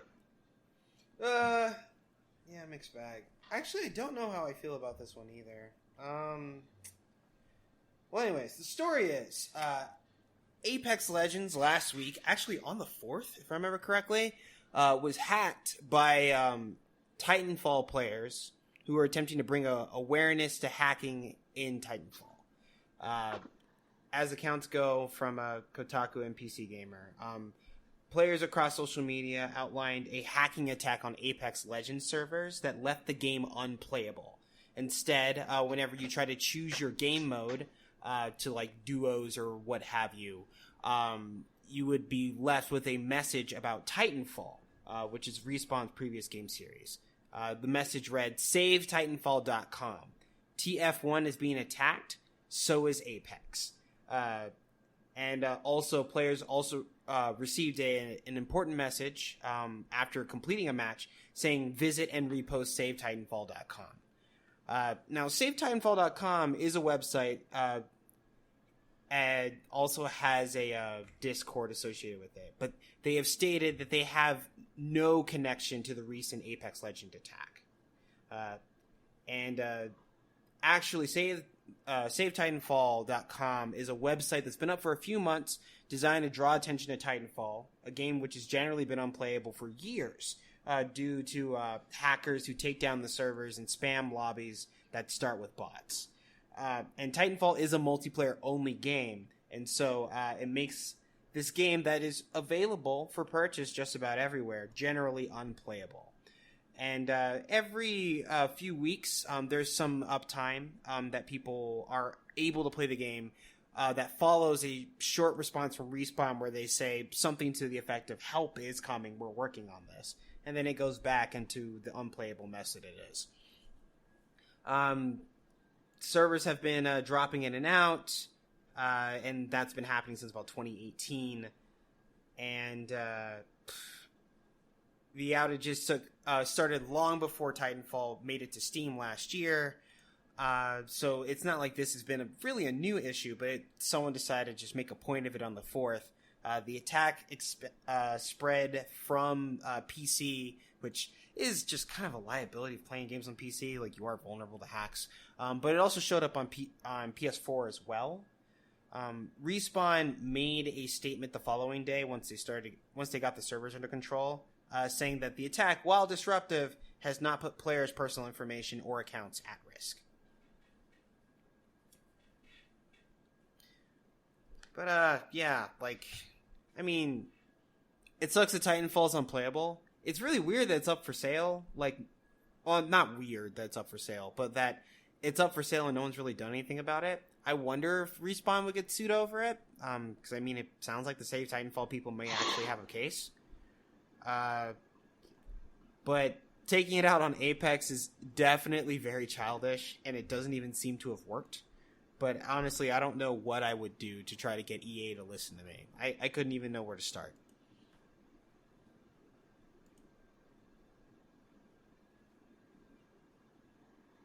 Man, I mean, okay, so, like, the position I've been following on this is, like, seeing a bunch of, like, tired devs from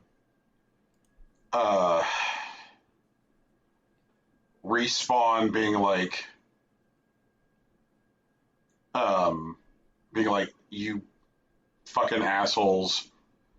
Yes, we know there is an issue with hackers in Titanfall. Yes, we're working on it. No, you're not creating awareness. We are aware of the problem. Well, I mean, devs are aware of the problem. And I agree that it's shitty because they're the ones that are taking the brunt of it. But I think, like, the people that play Apex, which is obviously a larger audience at this point, is, for the most part, not. And so, while they did disrupt Apex's games, which doesn't really make friends of them winning over people from the Apex player base could be valuable to the Save Titanfall movement. Even if, Save Titanfall officially didn't have anything to do with this attack.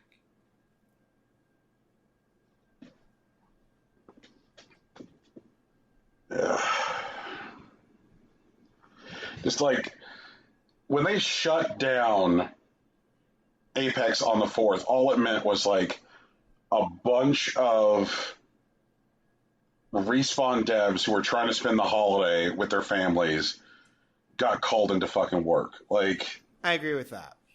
Yeah, like, it seems like shit like this, like, always neglects that there is a human cost to this kind of activity.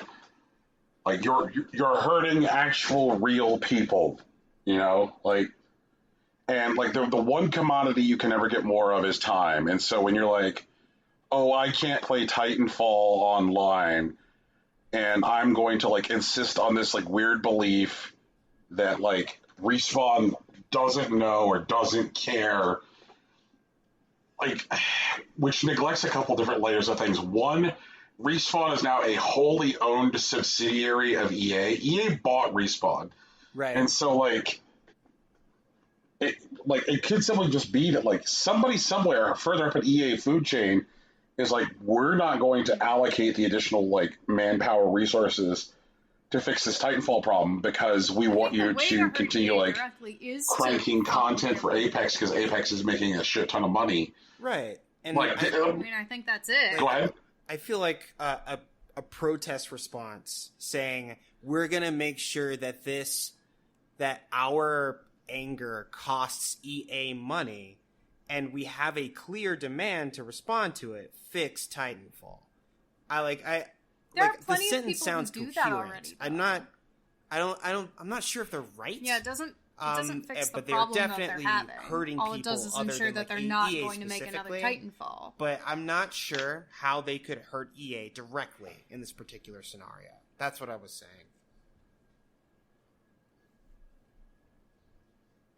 I mean, and if they say, "Well, we're gonna fuck with your new moneymaker until you fix Titanfall," I guess the answer is more likely like to allocate the resources to fix Titanfall. Just resolve to not be like, okay, like I'm not going to purchase any more EA products, period. And I think if you, it also doesn't save Titanfall, which is their goal. Like EA, right? Like EA will decide, I guess people are over Titanfall. Let's just throw more money at Ultimate.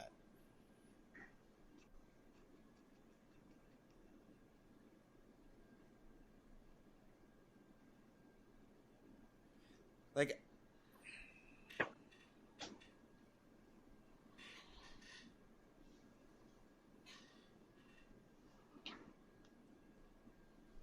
yeah. At least as opposed to doing nothing. But like I do agree that this actually causes harm, and it definitely harms devs, which is a population that we care about. But this is an ongoing issue that appears to have been done by like maybe a small group out of desperation because their game doesn't work and they want to play it. And I don't know what else they could have done. I'm not sure. And I can hear like what they're doing or see what they're doing, and it makes sense. Like there is a line of logic to it, and I agree it hurts people, and I wish that it didn't, but I don't know how else to accomplish their goals. I guess the first thing that I would want to see is if you're a part of this population that cares about Titanfall and you're following devs who work at Respawn Online, where the devs at Respawn are talking about an awareness of the Titanfall issues, then like a concerted effort to like engage these folks online and be like, hey, what can we do from the outside to support you? How can we make this a thing? You know, like I think about how for years, anytime EA would post anything on Instagram, it didn't matter what they tried to post on Instagram, the response was just Skate 4. Like you go through the comments of any given post on EA's on Instagram, and like the responses are just wall to wall Skate 4. And it was because the Skate people were like, okay, let's concentrate our efforts. Let's concentrate on Instagram. Let's not junk up the Twitter. Let's not junk up the Facebook. Let's not junk up in-game communication for other games. Let's concentrate our efforts on Instagram. And then eventually EA was like, fine, fuck it, you guys win. And they announced Skate 4. And I guess we could argue that like theoretically and you're ruining the day of like a person who works on social media, because that person's like, I'm trying to post a picture of FIFA, right? You know, and now like there's 900 comments that say Skate 4. But I don't think that person's like working additional hours. Like that person's not having to devote more of their own personal resources to like you're not. I think there's a difference between cluttering and breaking, if that makes any sense. Like they cluttered the Instagram, they didn't break the Instagram. Maybe.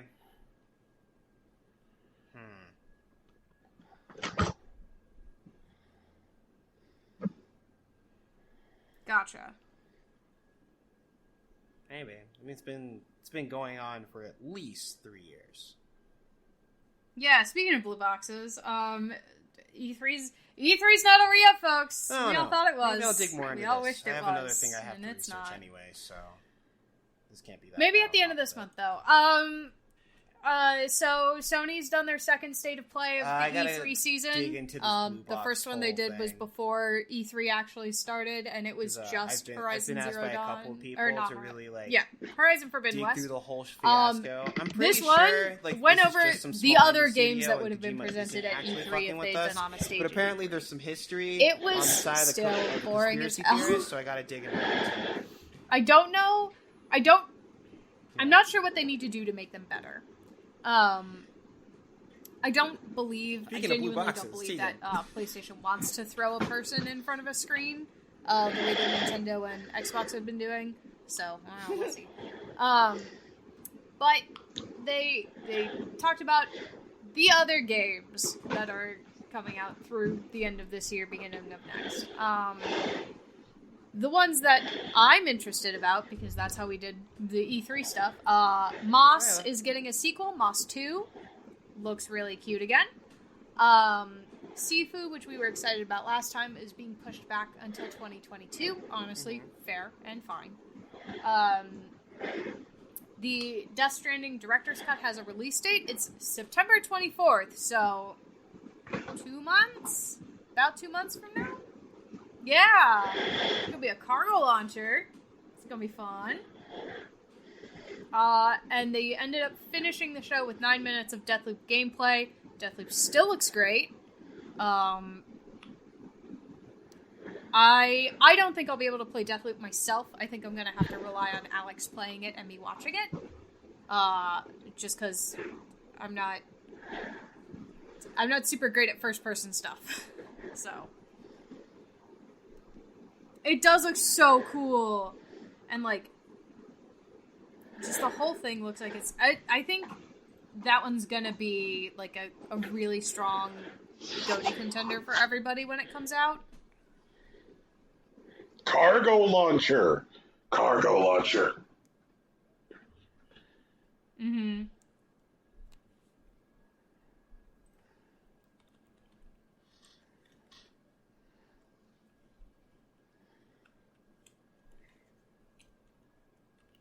Yeah, and Prey was super good.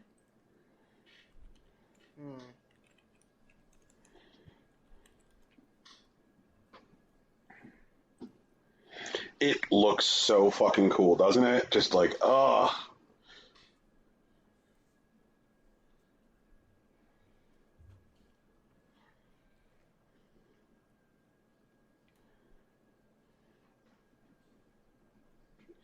like, Arcane is just so cool. Like, Dishonored is cool. Dishonored 2 is cool. Dishonored Death of the Outsider is cool. And, like, it's so cool seeing them, like, playing in a new world because, like, and, like, they've played in a new world before with Prey, you know? But, like, there's so much stuff. Like, at this point, like, I think, would it be fair to say, Tegan, that it looks like Arcane has a voice as a development house? Like, I can look at it, like, I can look, yeah. Yeah, it's got that, what is it? The people who do Bayonetta. Platinum, yeah, it's like, that's an arcade game. Yeah. An Arcane game, yeah, like, we're starting to be able to, like, see their vibe. Yeah. Definitely. Like when the part in the gameplay preview where he's just like creeping over those rafters, looking down at the people in the masks, and like the whole idea of even the meeting where they have to tell the stories, and whoever tells the worst story gets put through a meat grinder. I'm like, this is the most Arcane fucking scene with like just like, oh my god, this is so cool. Like, I'm so jammed. Like, I mean, that was the thing that pushed me over honestly, that was the thing that pushed me over the edge for just saying fuck it and getting a PlayStation 5. I was like, I'm not waiting a year to play this game. I can't. Yeah, that's fair. You know what? Yeah. Honestly, fair, valid. I support your decision. You know, I'm just like, oh god. And what's weird is the thing that is pushing me to buy a PlayStation is a game published by Microsoft. That's hilarious. I mean, hey, whatever. Yeah.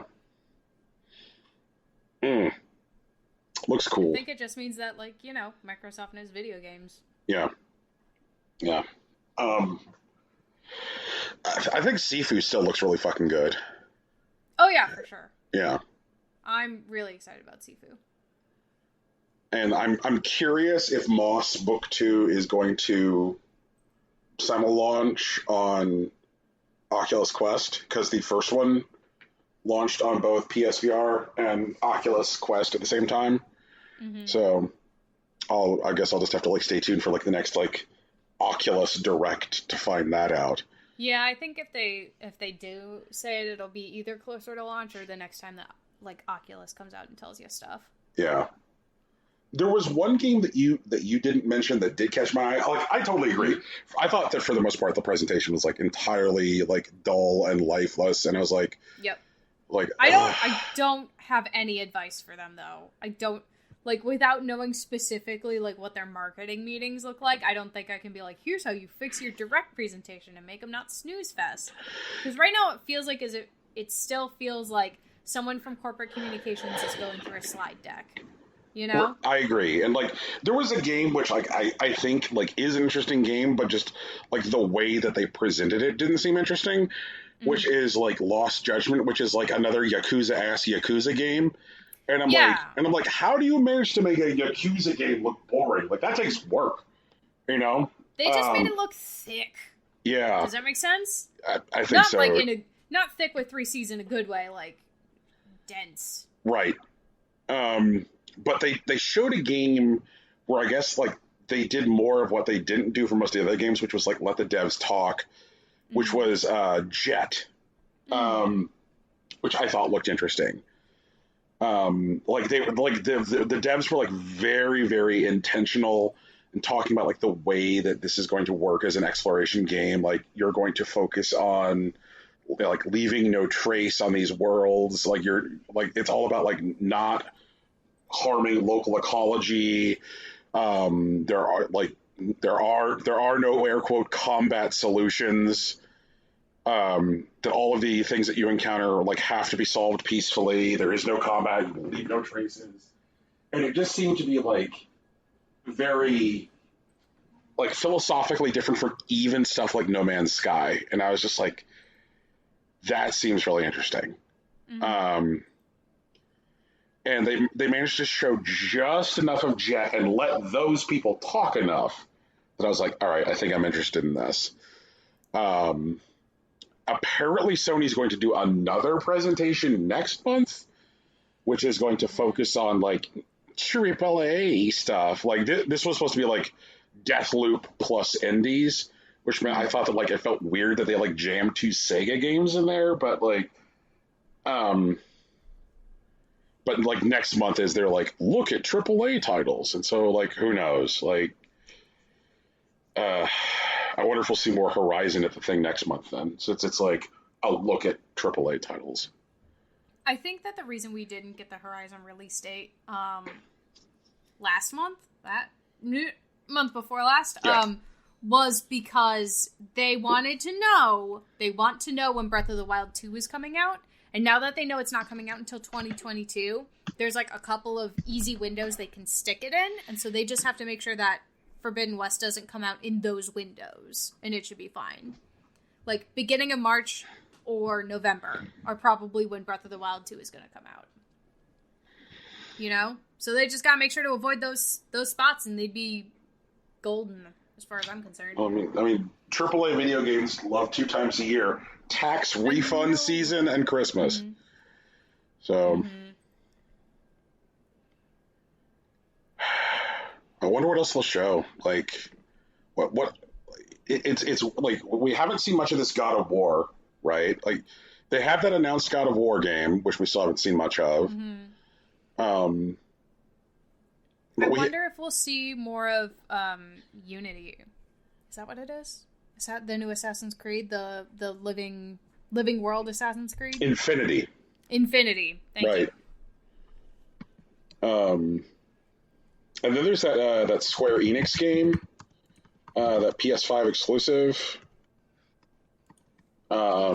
which Forspoken, which is supposed to be coming out next year. And like we haven't seen anything of Forspoken since Sony's last PS5 presentation, because like Square Enix didn't tell us about that at E3 because they were busy telling us about Chaos. And there's also like we haven't seen anything about Ghostwire either, really, have we? Yeah, it's been a while since we've seen anything about Ghostwire. And Ghostwire is also supposed to be, I believe, this year. Yeah. And there's also that PS5 exclusive from Capcom, Pragmata, which also looks cool. And it's been a while since we've seen anything about that. So, like, where's Pragmata? Where's Forspoken? Where's God of War? Give us a date for Horizon. Stray? I don't care that Stray is not a AAA game. Where is it? I want to be a cat with a backpack.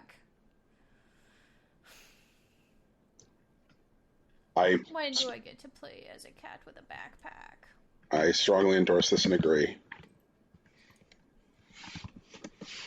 Rocky, do you want to play as a cat as a backpack? I guess I'll just watch you guys play it. Okay, I'll stream it. I'll do it. I'll figure it out.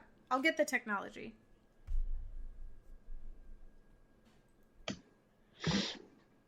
Man. So, I feel like that's a show. I think so. Yeah. I did want to take a moment to particularly shout out that we have a new patron. And I just wanted to thank, is it Mata? Joseph Mata? I want to make sure I'm not mangling that last name. That's his last name. Yeah, what did the Patreon say? Well, it says MATA, doesn't come with a pronunciation guide, and so I'm just like, is Mata right? Yeah, it's Mata. Okay, cool. Well, thank you for joining us at the festival Hard Body Tier. We appreciate it. So you got fresh content this holiday week. You got to see that apparently, unlike most of Twitter, the three of us have seen Jaws. Yup. Jesus. God, that had me reeling this week. I mean, that would have been... that would have been me. I would have been like, oh, Jaws doesn't... They don't do that? Oh, okay. That's why we have to stop the spread of misinformation. It starts with us. And continues with you. Remind your friends not to buy the Amico. Even like just walk up to randos. You know what? Don't walk up to randos. You don't know if they're vaccinated or not. But stand a fair distance away from randos and let them know don't buy the Amico. Oh, Lord. So everyone, this has been our show. It's called Impossible Coin. We do it every week. We're back on schedule, so we're not going to have any special E3 shows, so help me God. But if you like our show, you can find it wherever podcasts are found. iTunes, Google Play, Stitcher, Spotify, and SoundCloud. Guys, can you hit SoundCloud for me real quick one time? Fuck SoundCloud. Speaking of SoundCloud, the music at the beginning and end of this podcast was produced by our friend Big Sach. You can find his work on SoundCloud at soundcloud.com/BigSachNJ. And if you want to talk to the man, the myth, the legend himself, you can find him on Twitter at Hillary_Swank. Our logo was also a t-shirt. It was designed by Lauren Moran. You can find her on Twitter at Lauren Moran. And consider donating to her Patreon. She does the good work. And speaking of Patreon, we have one of those too. You can find it at patreon.com/ImpossibleCoinPodcast. There you will find our artisanal show notes, our bespoke watch-alongs, and audio essays about things we care about made possible by viewers like you. If you want to talk to any of us directly, you can find us on social media. I'm on Facebook and Instagram. Brian's on Twitter. Tegan's on Tumblr. It's all Impossible Coin. Snowdashers underscores or anything weird like that. In fact, if you see one of those, let us know. Because we're trying to deal with us. Deal with those. Yeah. But that's us. That's the show. We're also on Twitch. Oh, We're shit. also on Twitch now. Rocky streams. I stream on Tuesdays. Rocky streams on Wednesdays. Sometimes we stream on Fridays if there's Among Us with our friends. Right. I'm going to be playing Tales of Symphonia. Because I love that game. And I'm trying to get back in the habit before Arise comes out. Yeah, and hopefully I'll get my hands on a capture card and I'm going to play Skyward Sword. Oh, yeah. And we're going to play Chris Tales. Don't forget. Fuck, that's right. Gonna play Chris Tales. Gotta play Chris Tales. I have already got Chris Tales downloaded on my Xbox. You're so fancy. Look at that. Because guess what? It's launching into Game Pass. It is. Yeah. Yeah. God. Xbox has the best deal as far as playing games. They they're moving them chess pieces around, you know, just for like 5 years, and it just kind of felt like just you wait. It just like and like here we fucking are. It took a while, but here we are. Right time for quarantine. Honestly, fair. Yeah, man. Well, everybody, thanks for hanging out and peace. Bye. Later. It's official.